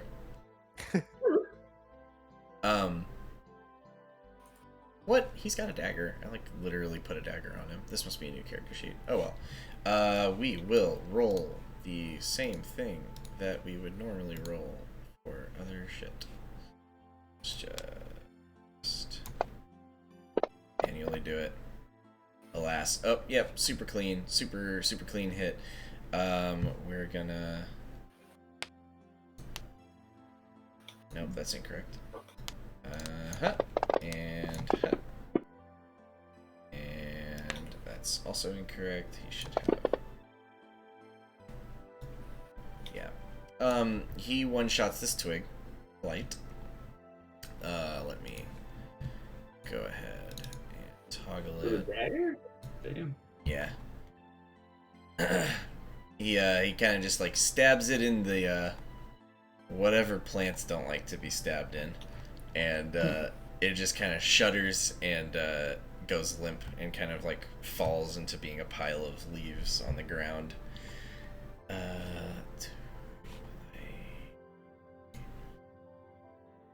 Yeah, we're good. What? I don't know how much it was. It literally kind of doesn't matter. Boop. And oh, interesting. And when you they default to unconscious. Very interesting. Okay, cool. That's the end of that round. That means it's round 2. And let's see, what does it auto reroll? It sure does, and that's stupid. Ginrick is at the top of this turn this round. So he goes on to the next one. He runs behind this twig blight as well that's attacking Julia, and he gives it a good shank. We'll see. Oh, cool. There's just so much here for me. There's just, oh my gosh. Yeah, we'll do it again. I'll do it again. That's a hit.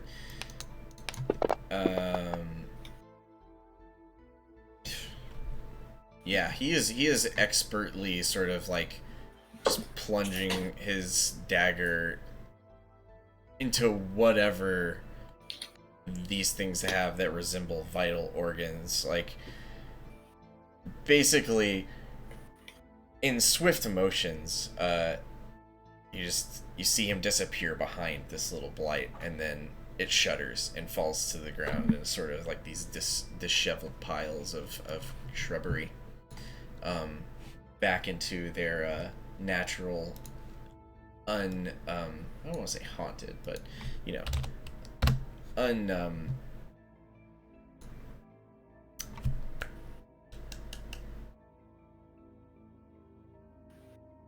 altered, I guess, unaltered state.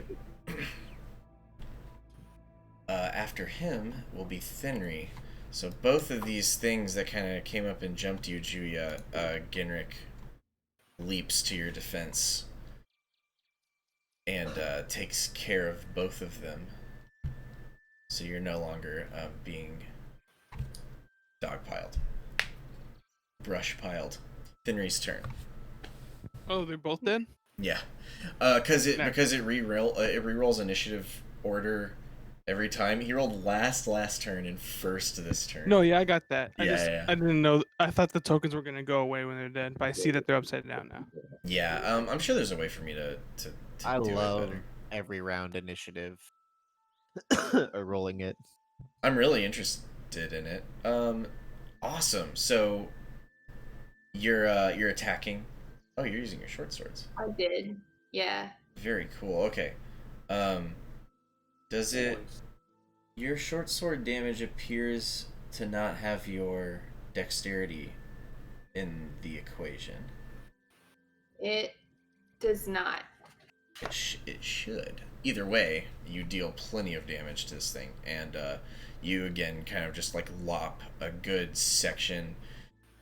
You cleave its head off. It's about your arm height, and when it comes and rushes you with its thorny appendages, you spin around and just take the top half off, and it again kind of crumbles and twitches onto the ground. It doesn't instantly die by the rules of D&D, but it's not getting back up. It's dead. So that. And I want to. Oh. If you hit the magnifying glass next to the weapon in your actions list, you can choose whether it's dex or strength that it uses. Oh, okay. It's, base. Somehow Gia has a lot of targets right now. Yeah, I pressed the target enemies button up top, and I didn't realize I can target every enemy automatically. Yeah, I have that also. You can hit clear targets also. How do you do that? It's the second, like right next to where you hit. Yeah. Nailed it. Okay. Yeah. Okay, I fixed it. So the 6, so it'd be 9 damage, actually. Alright, it doesn't matter, but. Oh yeah, it's dead. It was dead even if you were the clumsy. Well, even if you were super average. If your dex was the 10, you still killed it. That said, would you like to move? Oh, it looks like you already did. Look at that. Look at you. Speedy. The game just plays itself. It leaves more time for me to describe things. Yeah, I mean, and also feel free to narrate your actions as well. I'll see what you do in the chat, but one of my favorite things to do is whenever I see that a creature has been struck down to 0, I'll just ask the player, or I won't say it does. I'll say, "How do you kill it?" Yeah. I like doing that with bigger stuff, especially if it's like crits and things. Yeah. But yeah, a bunch of these, they're kind of dropping. Ginrick, after kind of killing both of these twig blights around you, Julia is like, "Hey, are you okay?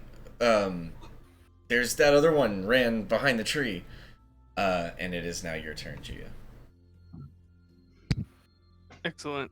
Sorry, I'm messing with the map because it got like off center somehow for me. If you right click, there may be a view option that recenters it. I'm not super sure. Yeah, I'm just being really particular, honestly, is what's happening. There's the zoom to fit button at the top left. Oh, thank you. Yeah. That's kind of what I'm looking for. Sweet, perfect. Well, I've got 3 HP, but I don't want to spend my healing word for the week already.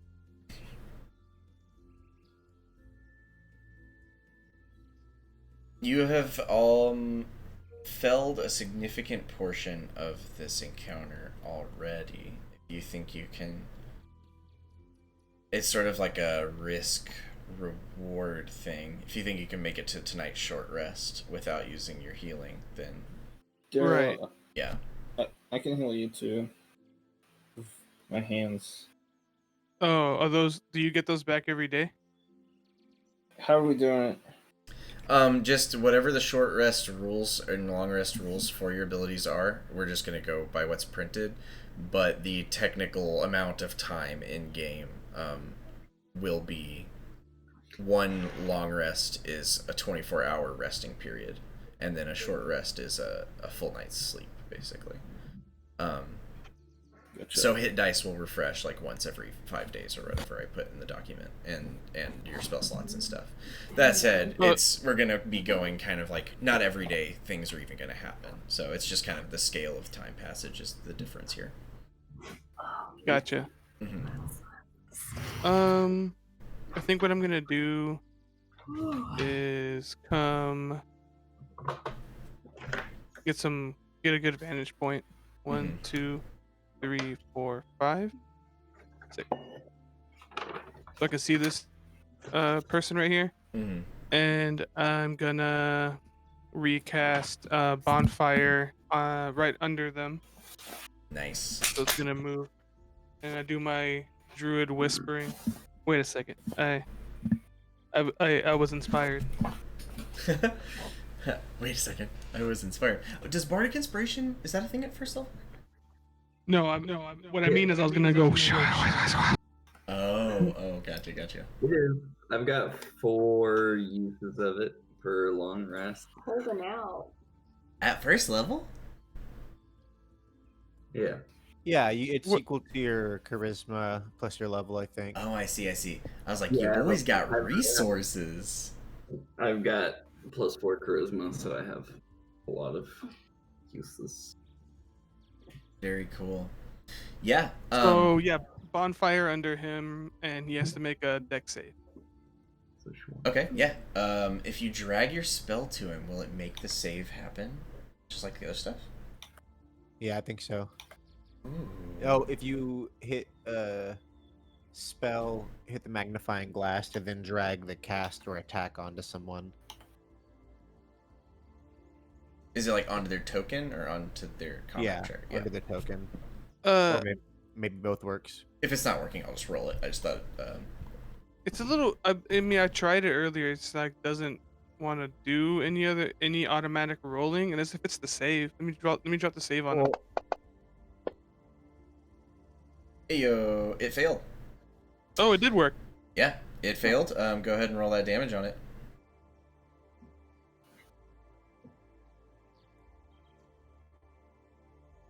Very cool. It was already sort of burning. It lets out a kind of odd shriek. It doesn't have lungs or anything. It's almost like there is just kind of like a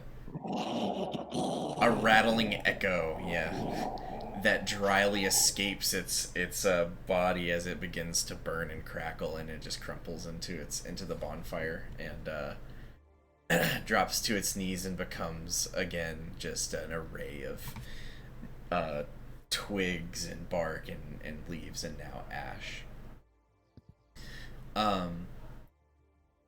That said, if you have any movement left and you would like to move, you know that there's another one of these somewhere doing something.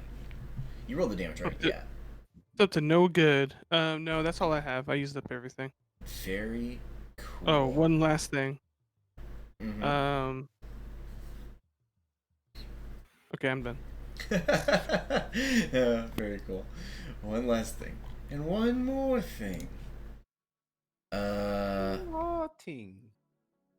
This thing is dead, isn't it? This should be gone. Get this off the... Get this thing out of here. Doing. Corn on my face. Yeah, 4, 5, and 7 are dead. Yeah. make They're a- dead on the thing too. I didn't see the delete button, so I can just like drop them off the tracker completely. Matt, you are once again becoming the target of these little shrubs. They're really just like clawing on you like goblins. But they this one right in front of you doesn't appear to be able to breach your you wear scale? Chain. Chain. Chain. Yeah. Just kind of like helplessly scrapes against your chain. It will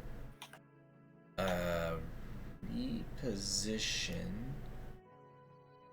No, there's nothing it can do. What did I just do?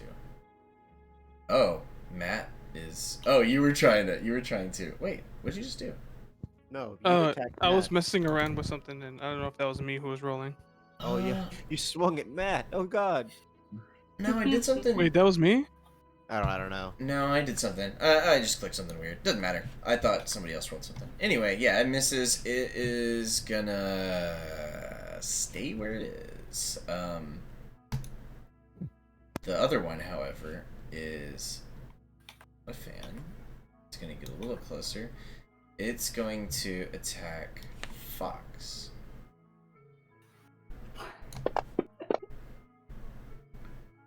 And it's gonna miss. Oh my god. It is. Man, what a dick. What could it? It could. I mean, okay. It's going to jump actually into this water, and then go prone. So it's like completely below the surface of the water. It's like crouching in there. Attacks against it are going to be more difficult, clearly, but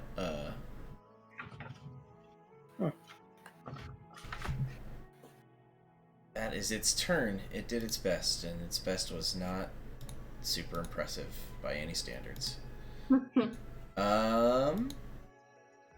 Which makes it Fox's turn. Alright, I'm going to call it a wet bitch.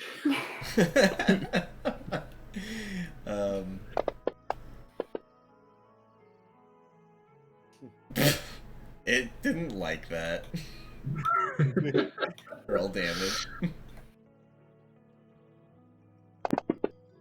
Hey, we're going up. How nice.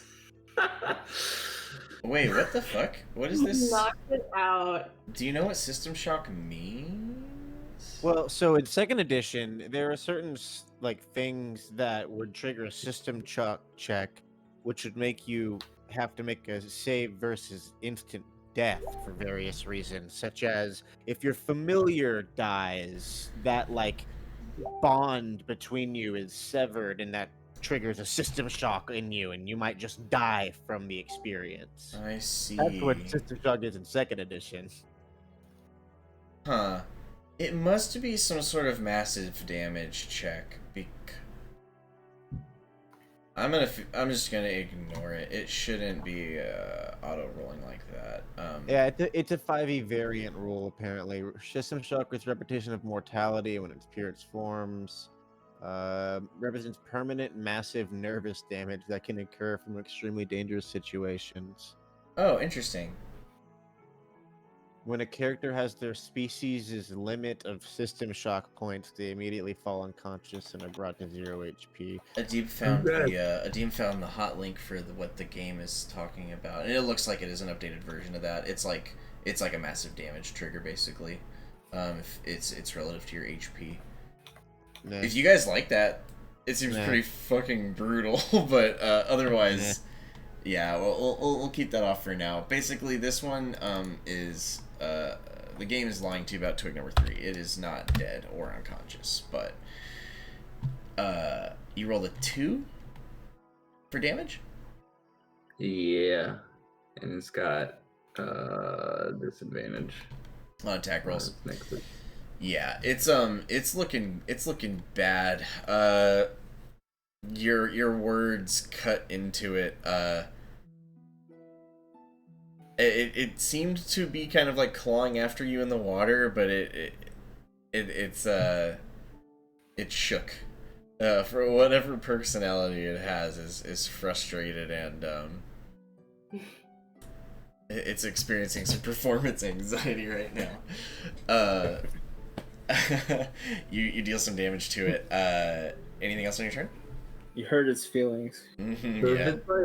if it's like hiding under the water, we'll still get an attack of opportunity if I like step out of the pond. Yes, but given all things considered, it's got some extreme disadvantage to do so. Like it technically Yeah, could hurt you, but the odds are pretty low.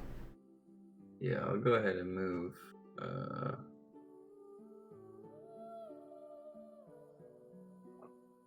Here. Cool. When you do try and leave its reach, it'll go ahead and get its roll. Unless it just does fucking insane, which it kind of... What? No, this was that... Oh, I'm sorry. That was invalid. And... Yeah. It misses, yeah. Your AC's 12. Mm-hmm. It clutches after you in the water, but you slip your leg through its sluggish grasp as you step out of the pond into the grass where you retreat. That would make it Azaram's turn. And I'll just say, be at peace, and put a hand out and Eldritch blast the thing in front of me. Holy shit. Okay, yeah, it's like in the water, so it's sort of like it's not disadvantage. I'll say it's like partial cover. So I'll just adjust its AC and let you know if it's actually supposed to take it. I miss anyway. Yeah. Be at peace. You shoot, totally fine. But No, you're moving. Stop moving, damn it. Make a big splash. Yeah, you fire it in the water, and just the way the light's refracting its position, you know, all that shit, and the weight of the water kind of glances the force wide. You basically like blast some water, make a big wet mess, but it appears to be unharmed. That's all I got. You're not moving? You're comfortable where you're at? I like my little island. Very good. This needle blight, which kind of took its time, is going to step out and fire at Azaram. Because it can, and it can see Azaram, and the range is 30 to 60 feet, so I think at this range it actually might have disadvantage. Yeah, so 1 second. So let me consider its movement here. Yeah, I'm 40 feet away, so yeah. This is 5, You would have to 10, scooch closer. Yeah. There you go. Right in there. It would rather shoot you than have all its movement.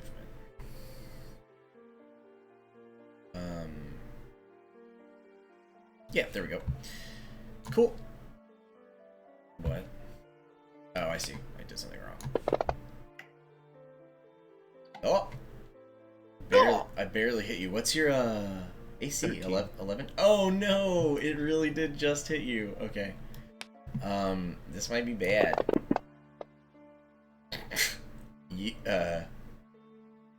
take 3 damage. Which I could have taken more. you took the least you could have taken. Yeah, its aim was deadly accurate, but it still you maneuver dexterously enough that you kind of like turn its fire into glancing blows so that Honestly, I dig like into to your skin. imagine that I use my invisible mage hand to like partially deflect things. Just like slap it a little bit out of the way. But you could never notice. You just might see, like, if when arrows fly near me, maybe they ever so slightly twitch right before they get to me. That's actually That's actually interesting. I wonder if that ability is a thing. I know in 3rd edition a lot of psionic stuff would get an ability called like Entropic Shield, and it would basically be that. It's like your psionic force creates sort of like a mischance around you and stuff. I get things as I level up. I have a couple of little psionic things. It pretty much just gives me free spells. Eventually I'll get shield and mage hand, detect thoughts. Wait. Oh yeah, when I reach 3rd level. 5. I think its movement will only allow it to go back this far. So it is not. It has some cover, but not a ton.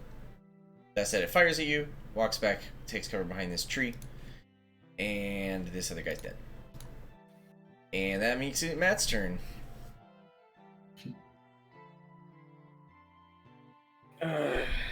Got another 1-shot, 1-kill left in you. No. No. Anything else you want to do? You swing your sword wide. This one is belligerent as all hell. It saw its other 2 friends go down, and it doesn't want to be in half quite just yet. So it's ducking and weaving through your attacks. Oh, I'm sorry. Can I have, as a bonus action on my turn, done something that I forgot about? Yeah. What's up? I would have turned to Matt, since he's in most immediate danger, and used a healing light. It's one of my packed abilities. And I will say to him, endure, and in enduring grow strong. It is like your very favorite and little aphorism. Thank you. To heal 3 hit points, I believe. As a bonus action, heal one creature. Is this your healing light? Yeah. Roll the dice. You spend. I can spend more than one. I have. I think you used one last time, and you get them back on long rest. Oh, did I use one last time? Yeah, I used one last time to save that guy. Oh, right.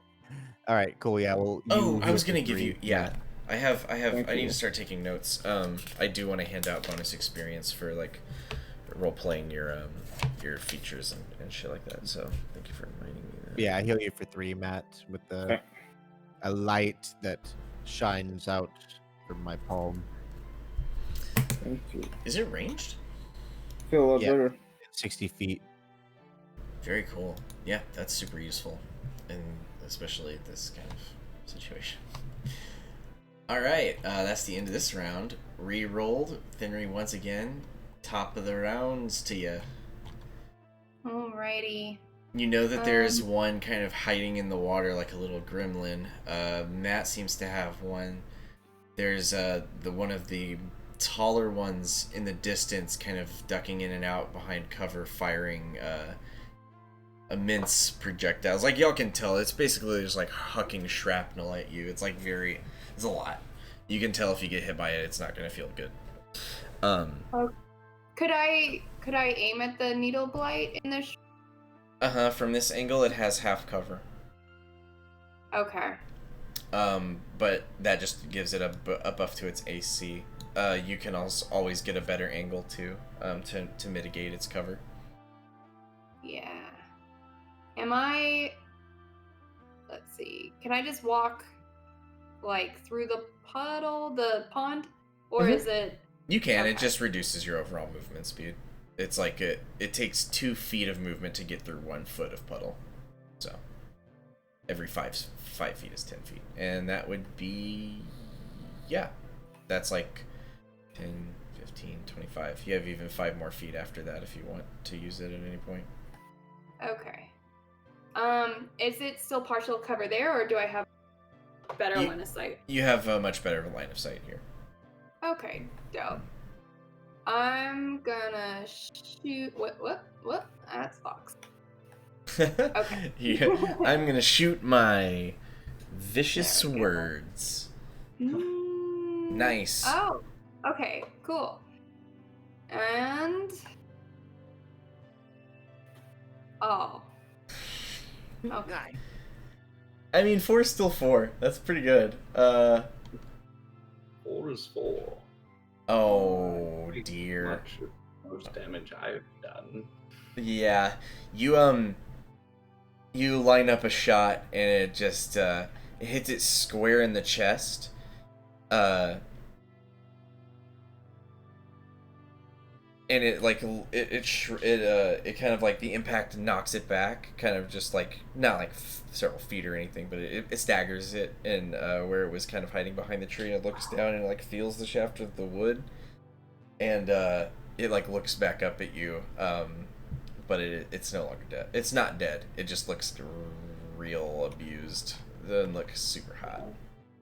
So if I move into the pond, do I get like cover like the little twig blight? Like If you wanted to jump back into the pond and then just like go prone or whatever and hide underneath the water line, then yeah, you would absolutely get some cover because it's like waist high already. So if you duck, you definitely, it would be very difficult for it to hit you. Okay, I'm gonna hang out in the water. I'm just gonna keep my head above. Just above. Mm-hmm. Just above. Mm-hmm. It's like nose line. Very Like good. a frog. So many frogs and toads today. Amphibians rule. You're this is very like the way I'm imagining Finry do this is extremely kind of like what's the word I'm looking for? Like you're like one with jungle combat or something, or forest combat. You're like hiding in the trees and just peeking out above the water. It's almost just like guerrilla warfare.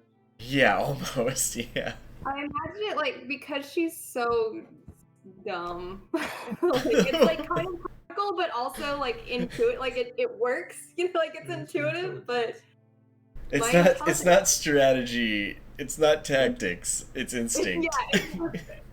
It's pure instinct. Slightly, You were always limbo. You were always the fourth person to answer the math question in class correctly. Fox's turn.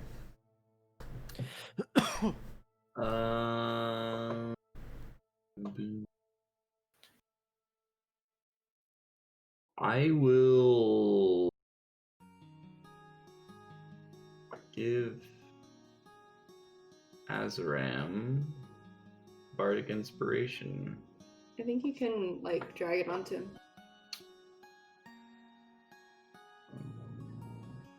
Can you? I don't know where to do it. I love this program. I am like clumsily wielding a fucking state-of-the-art firearm and just like, wow, this is cool. I don't know how it works at all, but it's neat. Oh, I don't think it did it. It's okay. Oh well. We'll figure out how to assign it out. But Bardic Inspiration is now Azaram's, which I believe adds a D4 to an attack roll or ability check, right? 6. Oh, is it D6 already? I thought it. Yeah. Man, that rules. Oh yeah, my that makes sense. It's kind of like guidance, except for it can hit attack rolls, and also it's not a cantrip, so it's like a limited resource, but it's still April super just good. let out the most vicious toot. Oh god. April's an actual gremlin too, so. Is that your bonus action or is that your turn?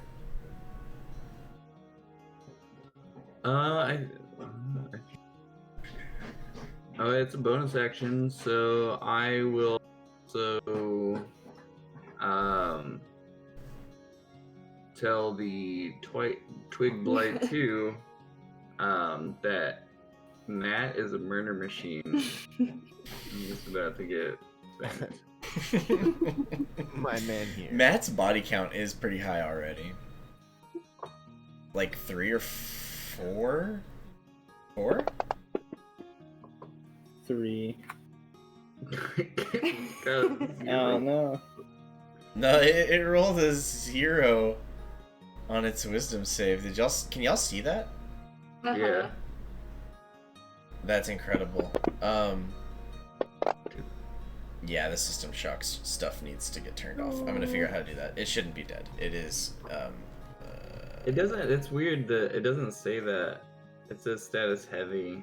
Yeah, we don't see the word system shock. Yeah, basically the reason I need to turn it off is because it automatically rolls an extra amount of damage or something. Oh no! Wait, is this an effect on a table that it's rolling?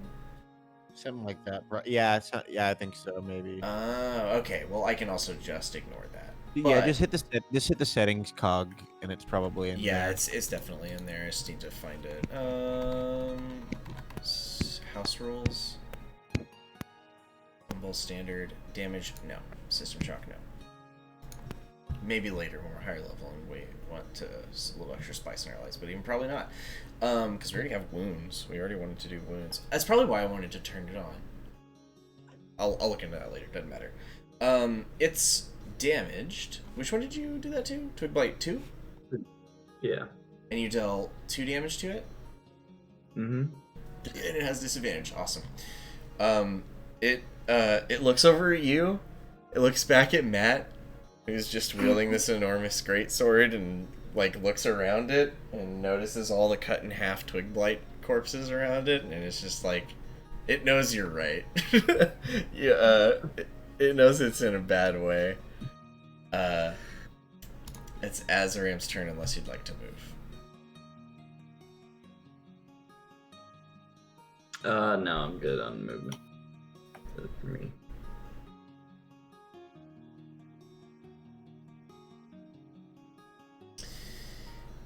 We can't hear you, Keaton.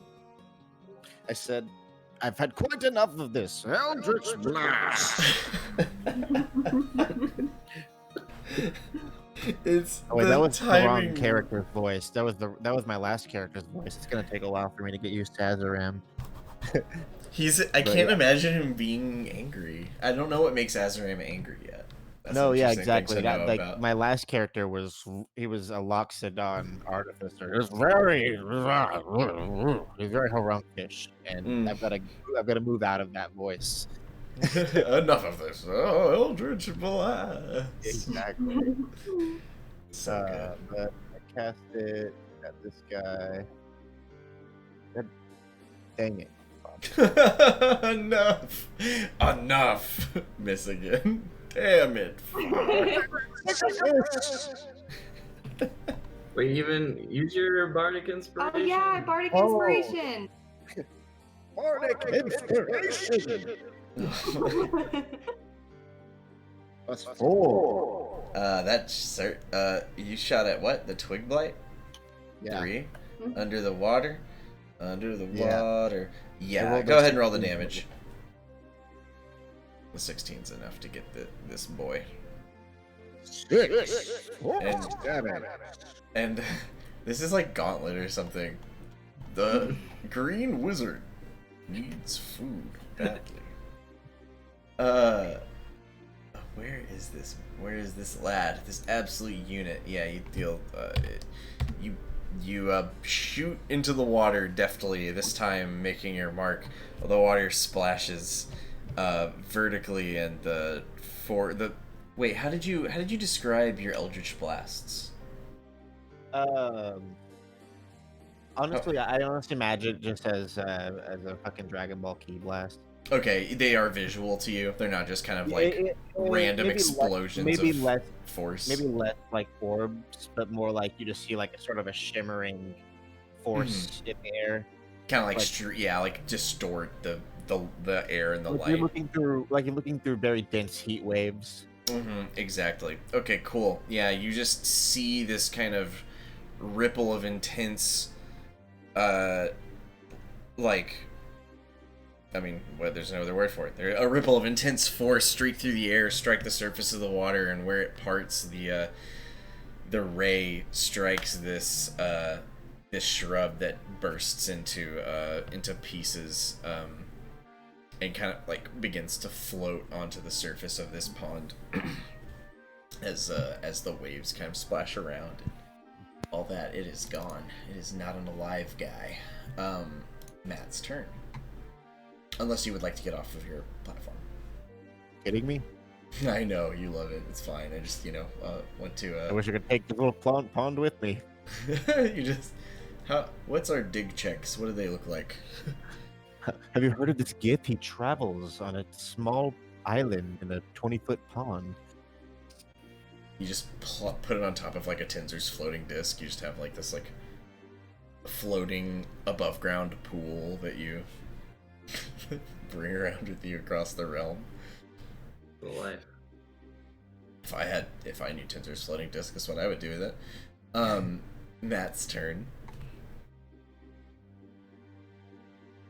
Alright, I'll swing my greatsword at this guy. Oh dear. Critical hit. Yeah.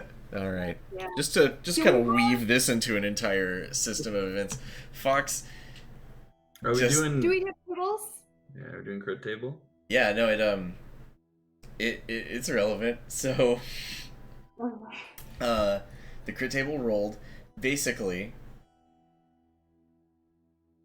Matt just destroyed this poor Twig Blight in every possible way. Never stood a chance. Yeah. Fox kind of calls out to the Twig Blight,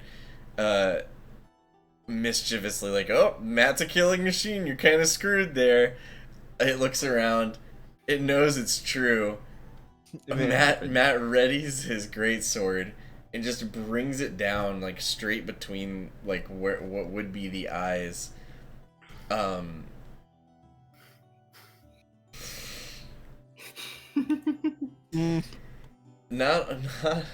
Yeah. Not only do you cleave it so cleanly in two that you could kind of polish the surface of the cut and, like, create like a bench or something out of its body. It also kind of, like, I mean, the critical hit effect you got was stunning blow. In addition to the standard damage, it's stunned until its next turn. I just imagine you strike it right in the brain. It doesn't have one, but it just goes slack. Everyone can see it ragdoll as your sword completely just splits it in half in the blink of an eye. And it is so much. It's so dead. It was never alive. Like, it's not good. It's bad. It's not.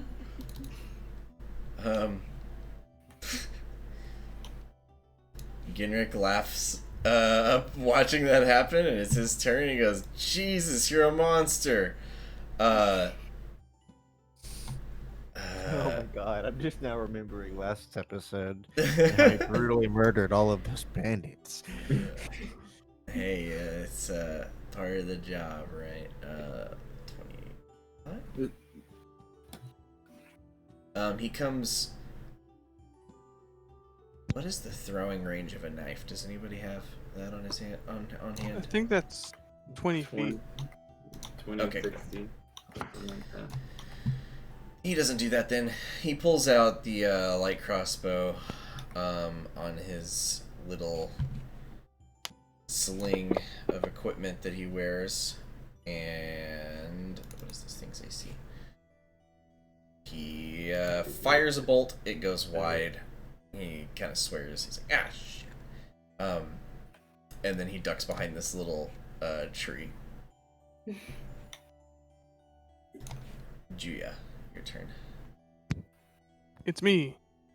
It is. Oh, I see. Whenever it's my turn, the game like centers my token. That's interesting. Yeah, I'm trying to figure out how to make it not make it not do that.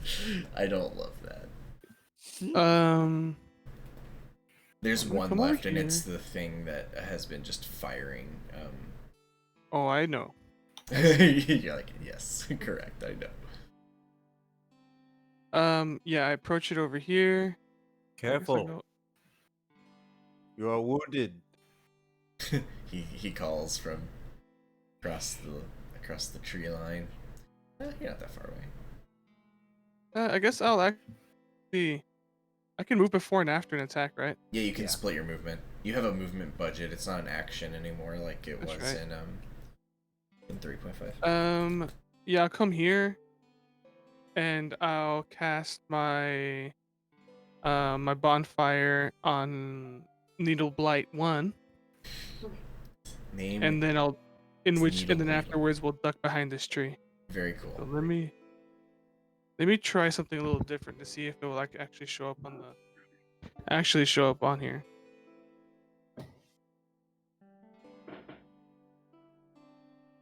Did you roll physical dice? It's No, it didn't work. Never mind. Huh. Well, Oh well. What's the save? Oh, I dropped it on it. Oh, It it fails. failed. Yeah, it totally fails. Sick. And I cast the fire. Wow. Nice. Yeah, it's a great zombie. Well, I like turtles. Wait, that's incorrect. You have 8 HP. I altered the wrong person. Or sorry, you have 8. Yeah, you light the bonfire under it, and like the last one, it begins to kind of like do this weird creaking, groaning shriek as it stumbles toward where you stood, kind of clutching at the arrow in its chest. It attempts to kind of like lob some more projectiles in your direction as it's kind of burning, but all of the strength is robbed from it. It kind of just only succeeds in violently, like it pulls apart its own body with its motion and weight as it burns away and kind of crumbles into a pile on the ground there.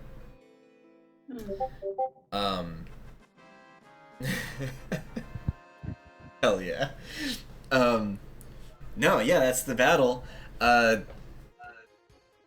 feel like, man, I'm conditioned. This music is literally making me want to like pull up the EXP reward thing and drop it on you right now, and I can.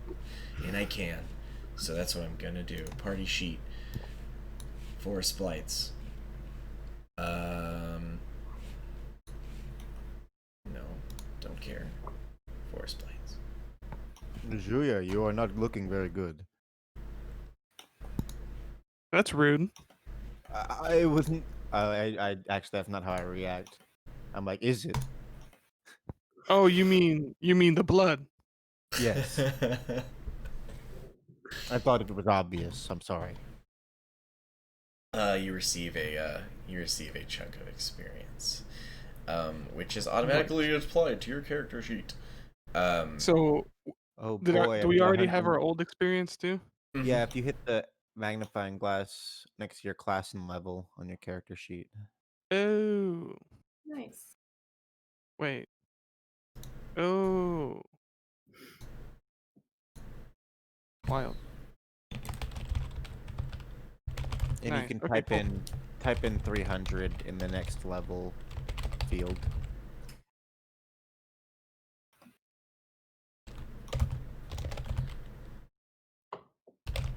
Oh, do I have to manually? Huh. Interesting. Okay, cool.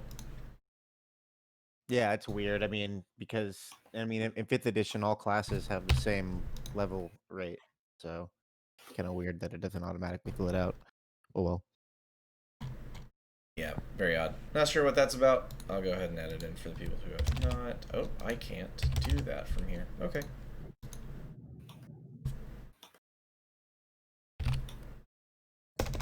Julia goes and lays down in the pond. I thought I could make a little quote for her. Like, chat bubble. She's just like, I'm just gonna lay down here for a little bit. You're like, mm-hmm.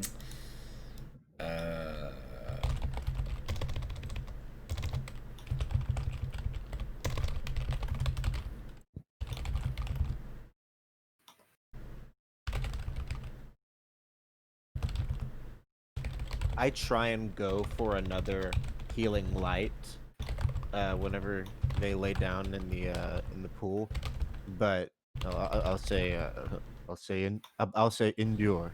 I'll just leave it at that. And but I nothing put my palm happens. out and I close my eyes. Then I open my eyes and I furrow my brow and I look at my palm. Endure. You're like doing the Spider-Man thing. You're like, Yeah. how do I shot web? That's been oh Jesus! I just Endure. dated myself so bad. It's fine. I'll just sleep it off. And like, I imagine Julia like curses in Draconic every time she like pulls the needle out. Oh shit! I got my board for this. They're just like going for like needles and it's just like. Oh my god. Is that what Julia sounds like? Oh my god, I hate it. Very deep. Oh yeah, I had it the other way. More like.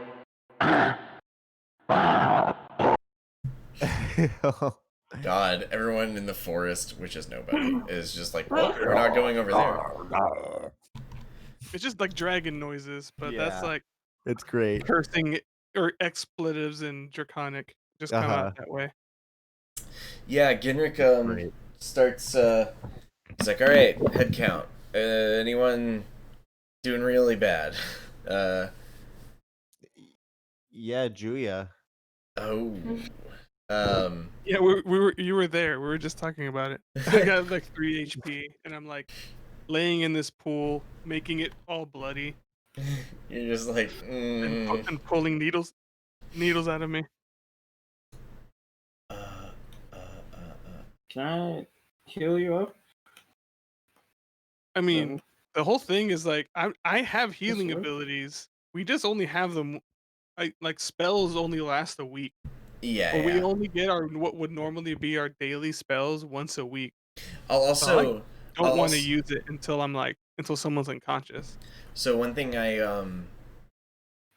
that we can do is, since you can take your rest whenever, it's just that you can't benefit from the effects more than once a week. It could be like someone takes the day off, someone sits in the back of the wagon for a day and does nothing to heal up and rest up.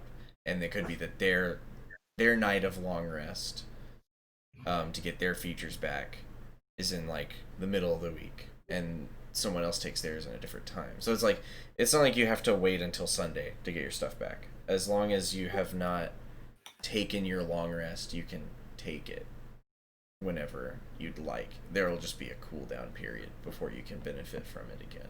Do you understand what I'm trying to say, or is that too confusing? Yeah, that makes sense. Yeah. Which I'll probably end up having to do tomorrow Cool. or today, all day. Just all bleeding day. in the back of a wagon. Well, Matt comes up to you and how much healing lay on hands do you have? I have 5. Okay. Oh, that's all of your lay on hands? How I couldn't break it up. I don't know how to in this, but you should be able to break it up. Yeah, you can do it point by point. Do we heal every night? Yeah, short rest every night.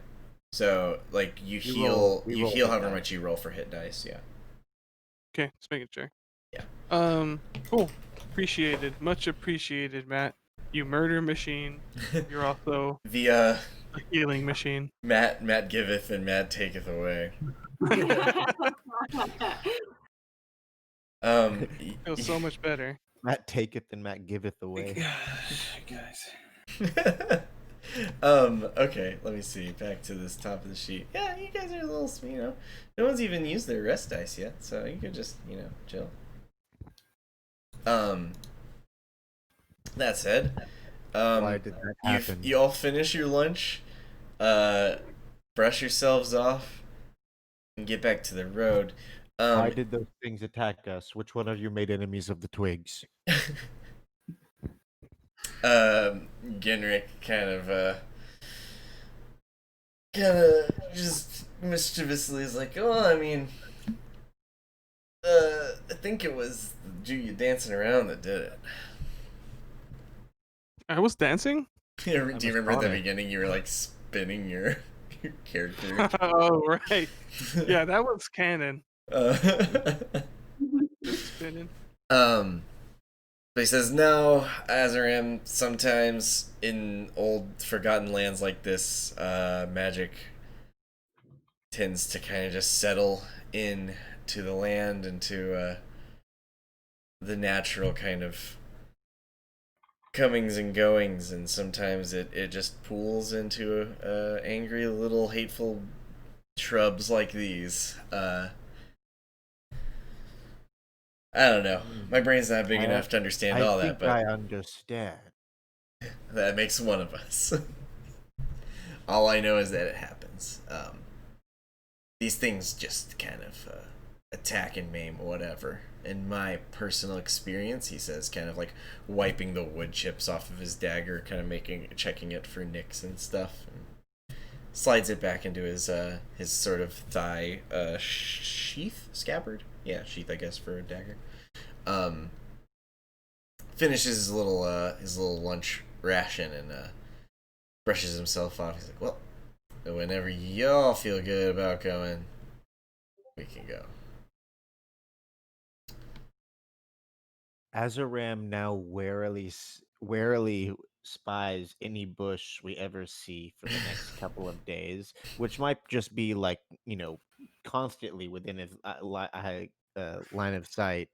But he's just going to be like, so the bushes can be evil. All twigs are though. So the bushes can be evil. Then I better keep my eye on all of them, the bastards.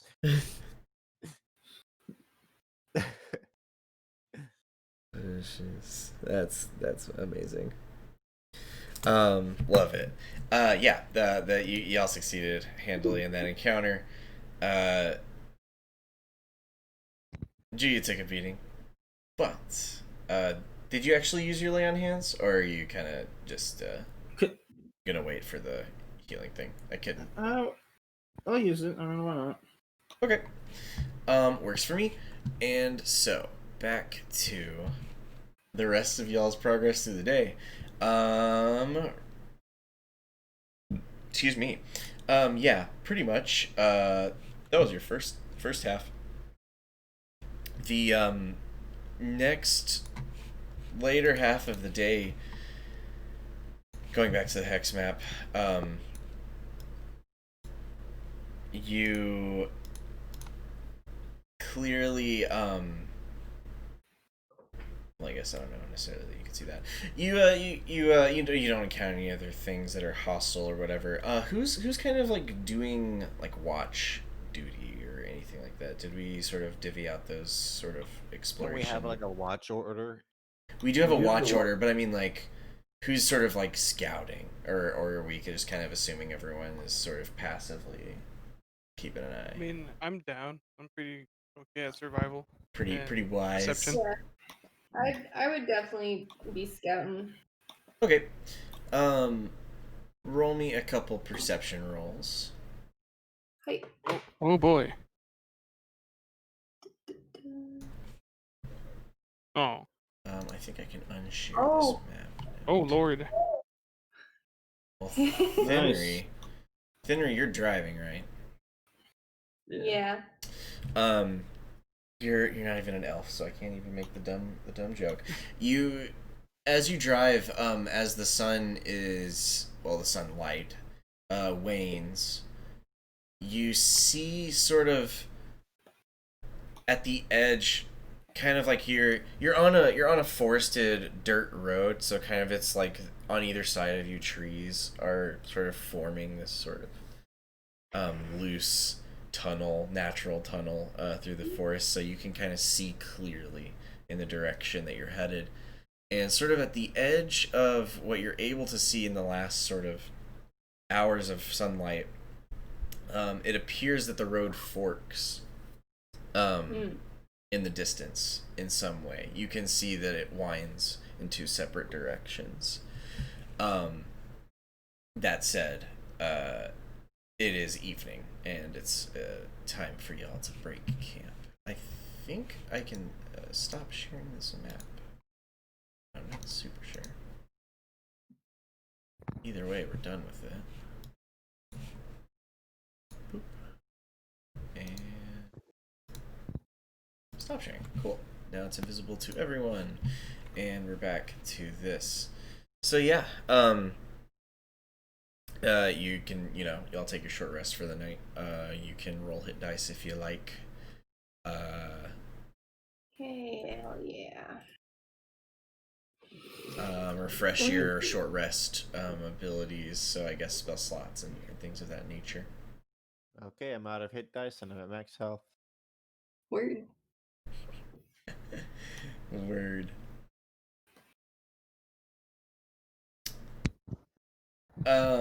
Yeah. Y'all kind of like This is a short rest or a long rest? this is a short rest. Okay. A long rest What? requires 24 hours of no strenuous activity. Why does it say Julia death?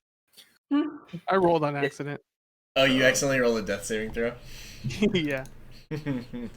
Nice. There's That's death. 10 out of 10. Oh, you rolled an 11. Sorry, that was a different die roll. Yeah, so every night basically is a short rest.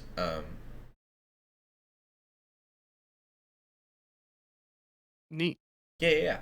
Unless there's anything Yeah, you want to do or say. I'm all back in I'm back in order, fully Yeah. operational. Fully operational is the phrase.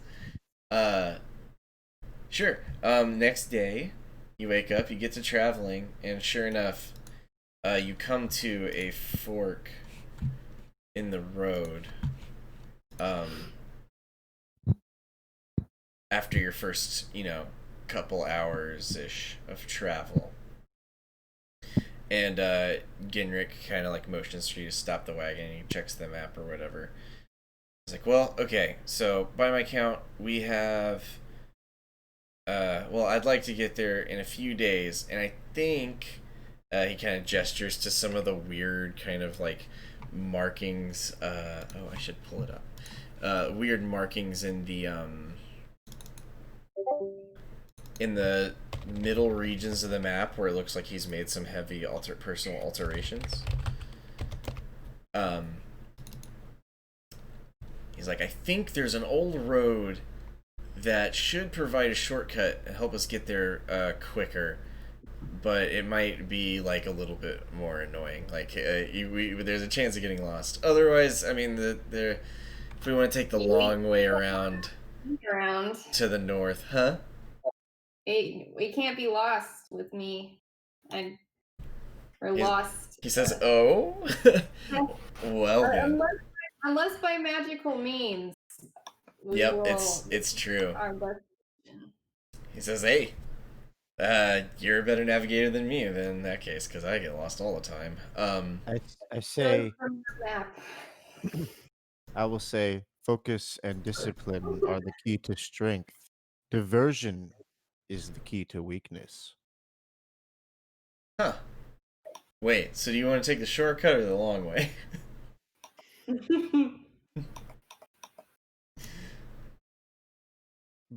The path is clear. He's like scratching his head looking at the map. You know what? Do what you gotta do. Like he's like, cool. He trusts y'all's judgment. It's like whatever y'all think you're capable of. I've still gotta puzzle some stuff out here. The other things the information that I've kind of collected so far.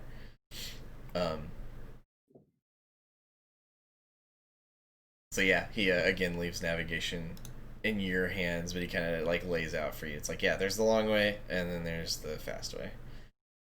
Long way is safer, perhaps. Definitely won't get lost. But also he's like reminds like we may need to hustle if we take the long way because we're supposed to meet this guy in just a couple days. Are we voting? You're the party. I I can't tell you what you're doing. Shortcut. Yeah, I also vote shortcut.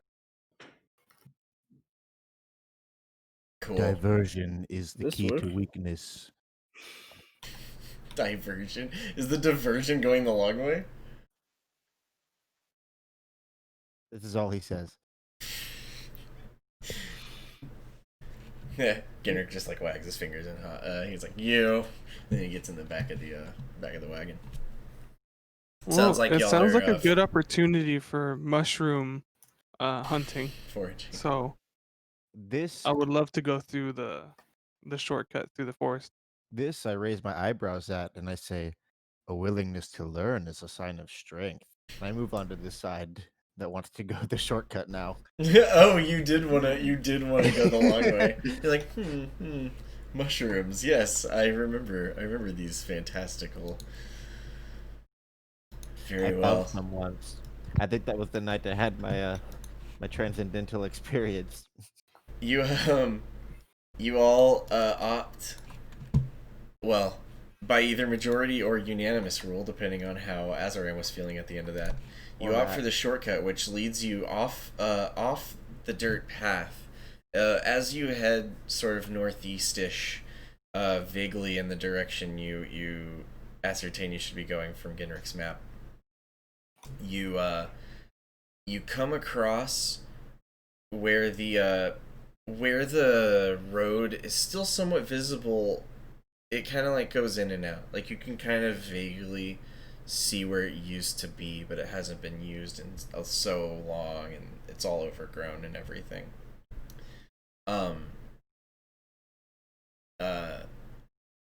However, you come across a wide river, and it used to, well, you can see the remnants of a stone bridge that provided a means for travelers to cross this I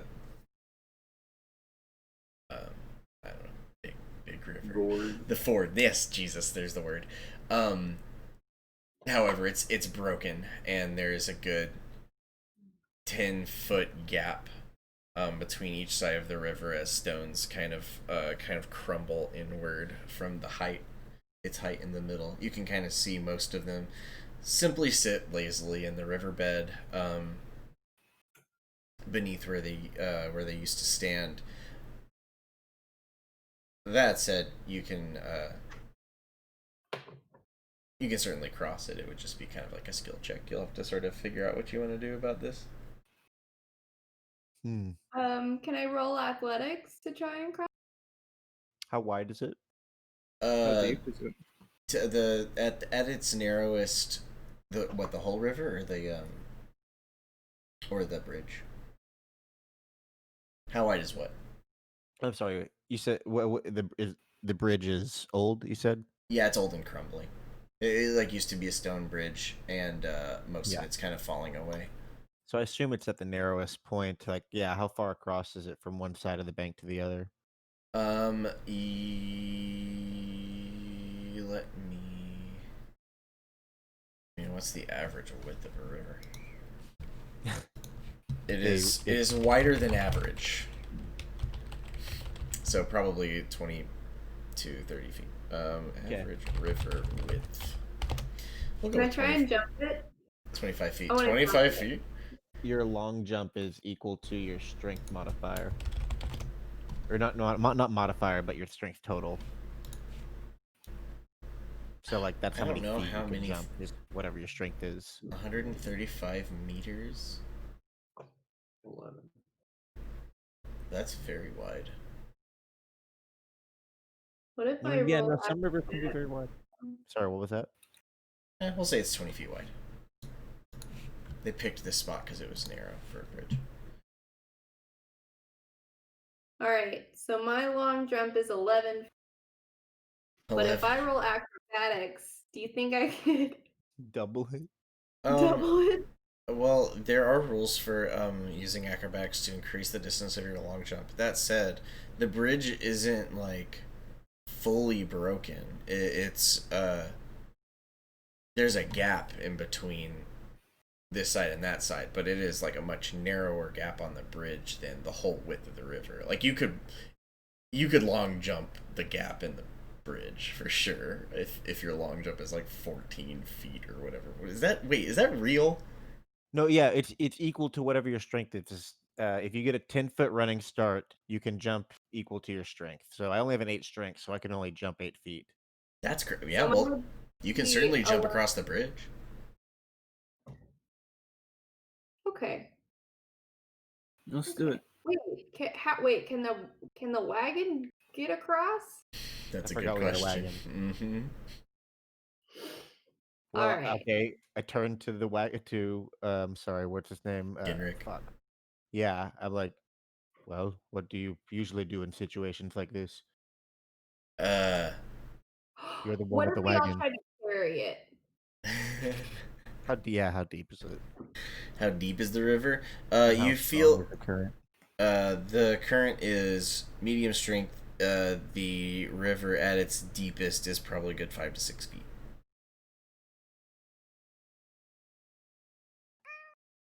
Meow.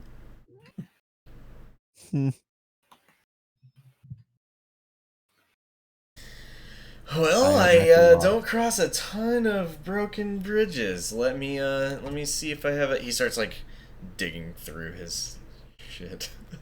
Y'all have equipment packs. There may be stuff in there that you could do something with. Good idea. Hey, I am gonna have to head out in about 10 or 15 minutes. Oh no. Okay. Just because it's late. My parents need me to fucking go do some shit for them. Okay. If y'all are down, would like to continue playing. Just to get through some stuff, but It's totally fine. yeah. Not a big deal. But it's also up to y'all. So we can go ahead and kind of resolve this. This isn't supposed to be a huge roadblock. Just like be creative, get your stuff across this river. You don't know how to use their brains. But I don't that's the have a brain. whole game is brain game. We've got ropes. We've got horses. We can jump the horses across, and then have them pull the wagon over the gap. Hell yeah. Do y'all like that plan? Do you want to How big is the gap? on the bridge? Yeah.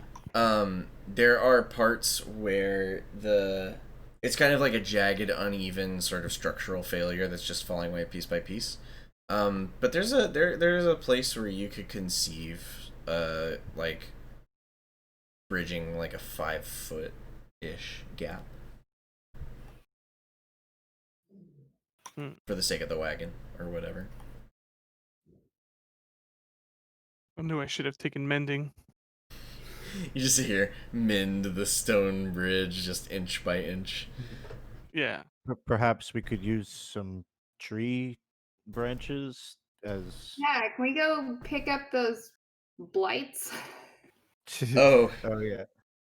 Yeah, totally. I actually was gonna make a comment that Genric literally was like, well, we don't need to get firewood, and he just like throws all their like he like bundles it all up or whatever before you get on I the was gonna road. say if we could make perhaps tracks of some sort to lay across the gaps for the cart, like just by laying down some Yeah. tree branches or something. There's Yeah, trees everywhere. yeah. There's stones in the Breathing. river.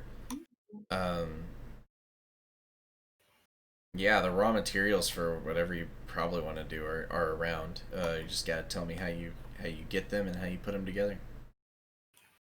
Does Julia have any spells that we could like freeze the river? No, a lot of my spells I have prepared right now are like ice knife, but that won't like freeze the whole river. Yeah. I'm only level 1. I have a hatchet. Oh, good. I mean, Shovel. yeah, we can just like do this the old-fashioned way, We have elbow and I grease. roll up my sleeves on my on my robes. Do they have elbow grease where you come from? Yes, Good. I Do love they- that elbow grease is a It's a Oh, cosmic yes, we- constant. Well, we slather it on the good grease. What? the good grease. Why would the Gith ever need to use elbow grease? They've just got brain. They lift with their brains. It's what we call the thoughts from our elbows. It's elbow grease. I see. That's where the real determination. That's where thoughts of determination come from. Is the elbows. Also hard work. Very good. I'm learning more every day. I mean, on that note, actually, if we get like enough, if we just get a bunch of like wood and lay it over, I could cast entangle and it like could grip it all together. Oh yeah. Fuck yeah. You just make this big vine bridge. Do it. Could I use entangle in that way? Yeah, we just lay a bunch of branches and logs across and then entangle the bridge. I want to say absolutely. Let me read entangle. Can you drop entangle into the chat somehow? Or if not, I Yeah. will simply find it. Thank you. Yeah, there it is for you. Sorry, let me do that the right way. Difficult terrain, a creature in the area when you cast the spell, blah, blah, blah, restrained. I mean, it. Wait, did that work for you? Whoa, dangerous shortcut? Who did? What does that mean? Who did that? Dangerous shortcut. How'd you do that, Matt? Yeah, what are these check marks you're doing? You can /vote. Oh, that's so cool. Very cool. Anyway, yeah, so y'all take all of the structurally sound things you can get, you kind of lash it together in a basic way. I assume Julia explains their intentions up front. Be like, hey, I have a thing. I can do this. Yeah, I'm like, let's just get a bunch of branches and logs and lay them all out, kind of like we're making a raft. And, you know, I don't even think we have to tie it together. I'll just cast entangle, and it'll like grip all these things into like place, into like a tight surface. Awesome. Okay, yeah, so yeah, y'all lash like the blights that you had sort of collected for firewood, not anymore. You lash those all together. You take the strongest kind of wood that you can find loosely. I'm sure if you don't have enough to kind of create, you just like the raw materials are there in plenty. You have ropes even in your kits and stuff. And you all like lay that all across, and yeah, Gia, go ahead and use the spell slot on entangle. But it certainly kind of like a growth crawls up from the riverbed up the bridge stone, and it just reinforces this kind of like slapdash raft that y'all created into something that's structurally sound. You sort of test it with your weight. It seems completely structurally sound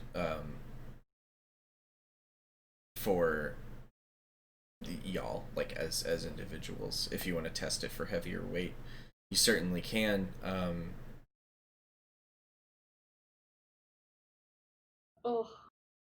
Handling. The horses feel weird walking on it. They kind of hesitate. But that said, you notice that when they walk up to cross it with the wagon, even the horse's weight doesn't seem to be past its capacity or anything. So you think the horses are just spooked to cross it, but you think that it would absolutely work. Nice.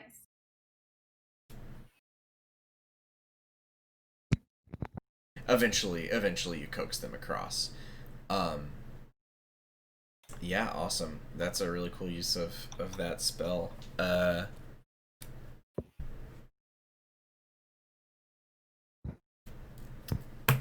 That said, that was the first kind of half of y'all's day.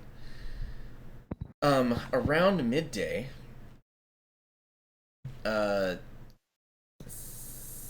Finry, you get kind of like a sudden sense of deja vu.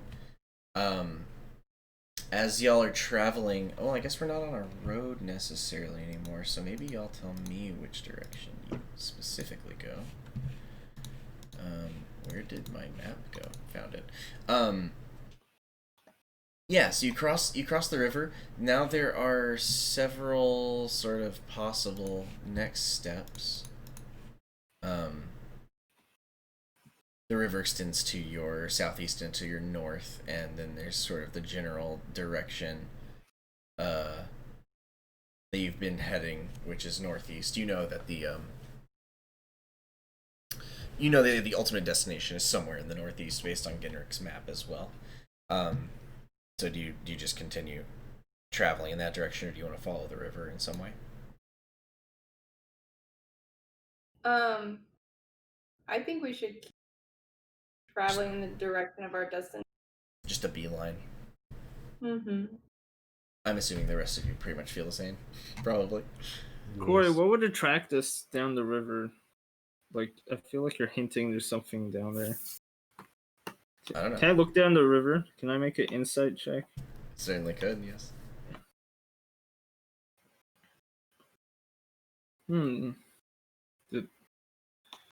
Wonder What about this river? if there's anything about this river. I think mostly I think mostly the question would just be like trying to find the trail or whatever. I'm not trying to like nudge y'all. That said, what do you see about the river? What do you? What is there? Which, I mean, you're just looking. Yeah, I'm just looking down the river. Just looks like a. It looks like a river that people have not. It's like very overgrown on the banks and stuff. It's extremely kind of like untouched by civilization for some time. There's a lot of natural kind of like wildlife and stuff in the area, and you don't really see anything other than it seems to flow pretty strongly toward the south. No, actually, sorry, toward the north. Is Yeah. Is there any mountain-looking things like from the dream that we can see? Do you mean yeah, I think the wavestones, right? Yeah, no waystones. And you know Oh, that yeah, there is a waystone. mountain range, sorry, to the southeast somewhere. But you don't like see it. It's pretty far away.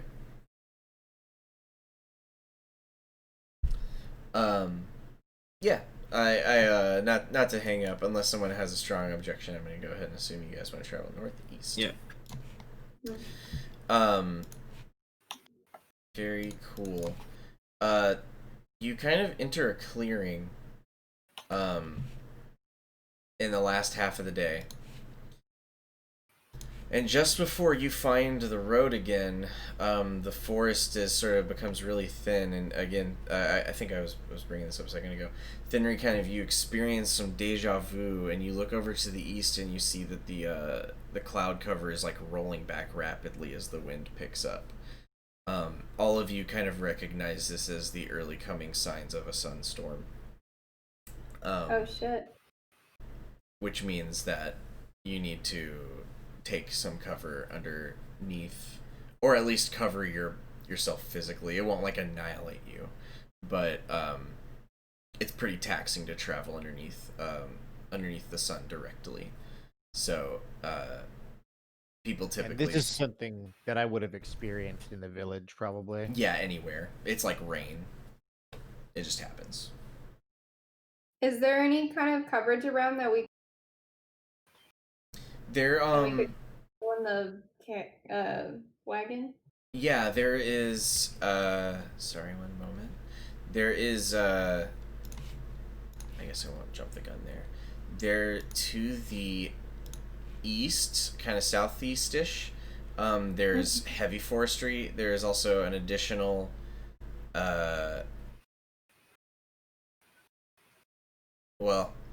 let me see. Roll perception. Okay. Whoever wants to be kind of like navigating or rolling perception for this kind of thing. Ooh. Ooh. Oh no, I'm not even looking. Oh no. Well, yeah. You know that there's heavy forestry to the southeast. That is my god. All of yours like what? Where is what? What's happening, dude?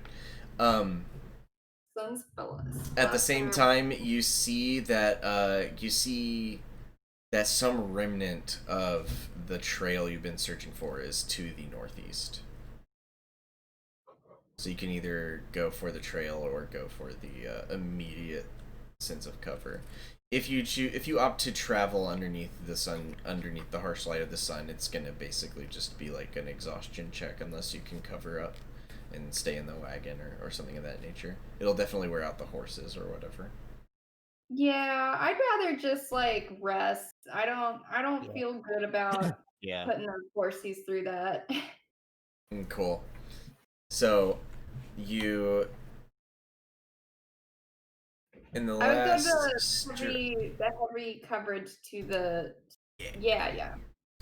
So y'all, let me count 1, 2, 3, 4, 1, 2, 3, 4, 1, 2, 3, 4. Yeah, you end your third day of travel under heavy cover of thick forestry, and you kind of like you watch behind you as the clouds in the sky just peel away, like a sheet being ripped off of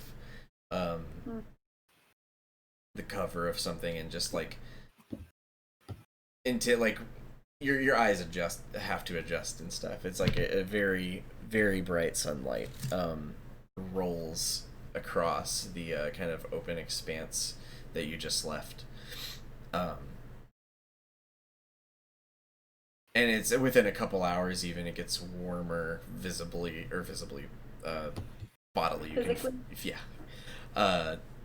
by comfort or whatever, but it's all in your rear view. You're under basically full cover from this thick forest canopy, and that's, I guess, where you decide to rest for the night.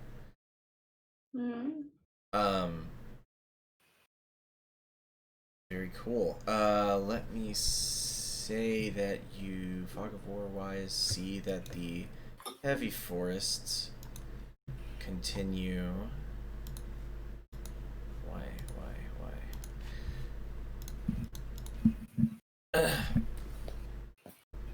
In all directions around you.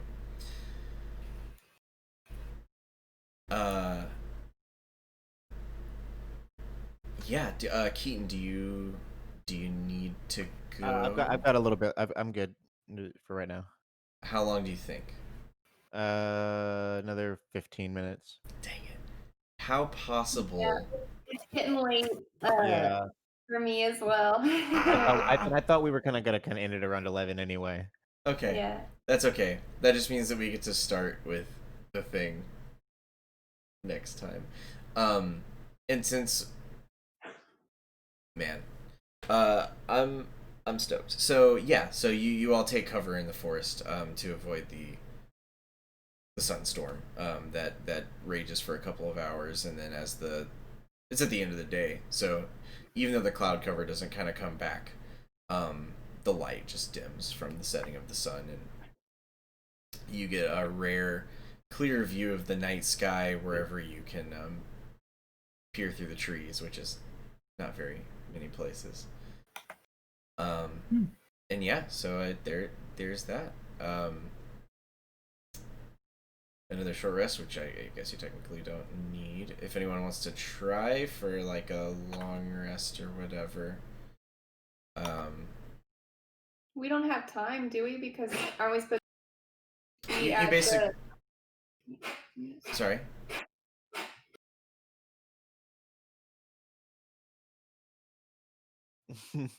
I couldn't hear you, but yeah, you won't have it when you wake up, but you can like tomorrow, whatever you can.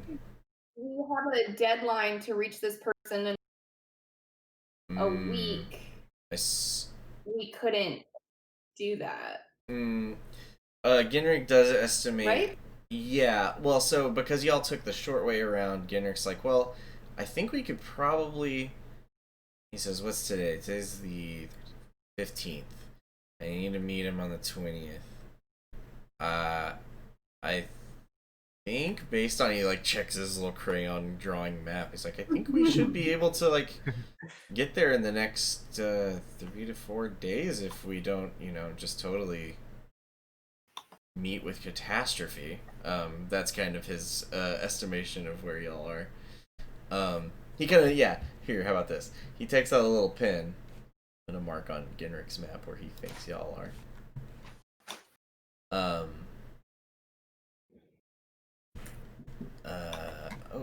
He's like, I think we're somewhere around here.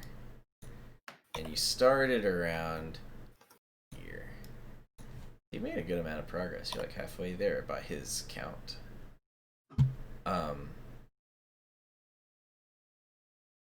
That's his guess anyway.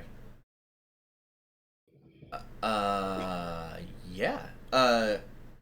So the next thing that I have planned to happen is another encounter, like a story combat encounter. So I don't think we exactly have time for it, but I really want to do it. Sorry, I know the feeling. No, it's cool. I'm psyched. What about next Sunday if we start closer to 6? Because we had about 45 minutes today that was just logistics and setup. Yeah.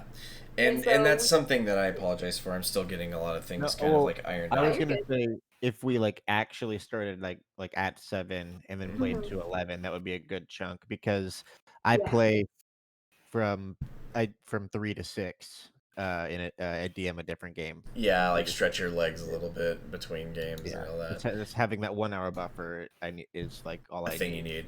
Hey, 7 works for me. I can aim to be really, really ready by 7. That said, if y'all I don't would... mind. Sorry? I don't mind like getting on early, so you can like Troubleshoot. stuff. Totally. I mean, I'll you make... can do that by yourself too, but I know you need people to kind of like log in and make sure things look okay. Totally. Because I thought we were playing at 6 today, which is why things got complicated when 7. I was like, oh well, I'm gonna go ahead and eat food with my brother, which turned out to be like we're getting wings for the game, which I didn't realize. Yeah. So they like got wings, and then they started eating like when the game started, and I was like, I have something to do. Yeah. Oh man. Is Sunday gonna be kind of a conflict for y'all in that sense, like with like No, weekly I don't games watch or whatever? football. Okay, cool. Like I just ate and dipped, and I don't really Gotcha. care if it upset them because I don't like football. Gotcha. Football's lame. Yeah. Just Yeah, kidding. If he likes it, that's fine. No. It's football's lame. I've had it. I hate it because it's interrupted my games before. I have had Yeah. players who were like, but football. Yeah. Just 2. I mean, I actually have a greater appreciation for sports nowadays, but I'm just still not a big fan of football. And turns out I don't like hockey. I actually like hockey less. Corey, do you know Ben Ravel? I do not. Okay, never mind. I wasn't sure. I always forget what circles are Oh, connected. real quick, I'm gonna go ahead and wrap the stream up. Thanks everyone for watching. We're still working out technical kinks, but we're well on our way to getting this campaign fully kicked off. I forgot you were all there. Have a good night. Yeah, it was fun. Hope you check us back out next Sunday. Though I was gonna ask y'all if potentially you would want to play a short session, just to wrap up level 1 stuff between now and then. But we can discuss that off camera. Good night, stream. Thank you for stopping in. Good night, stream. Good Good night, night. Moon.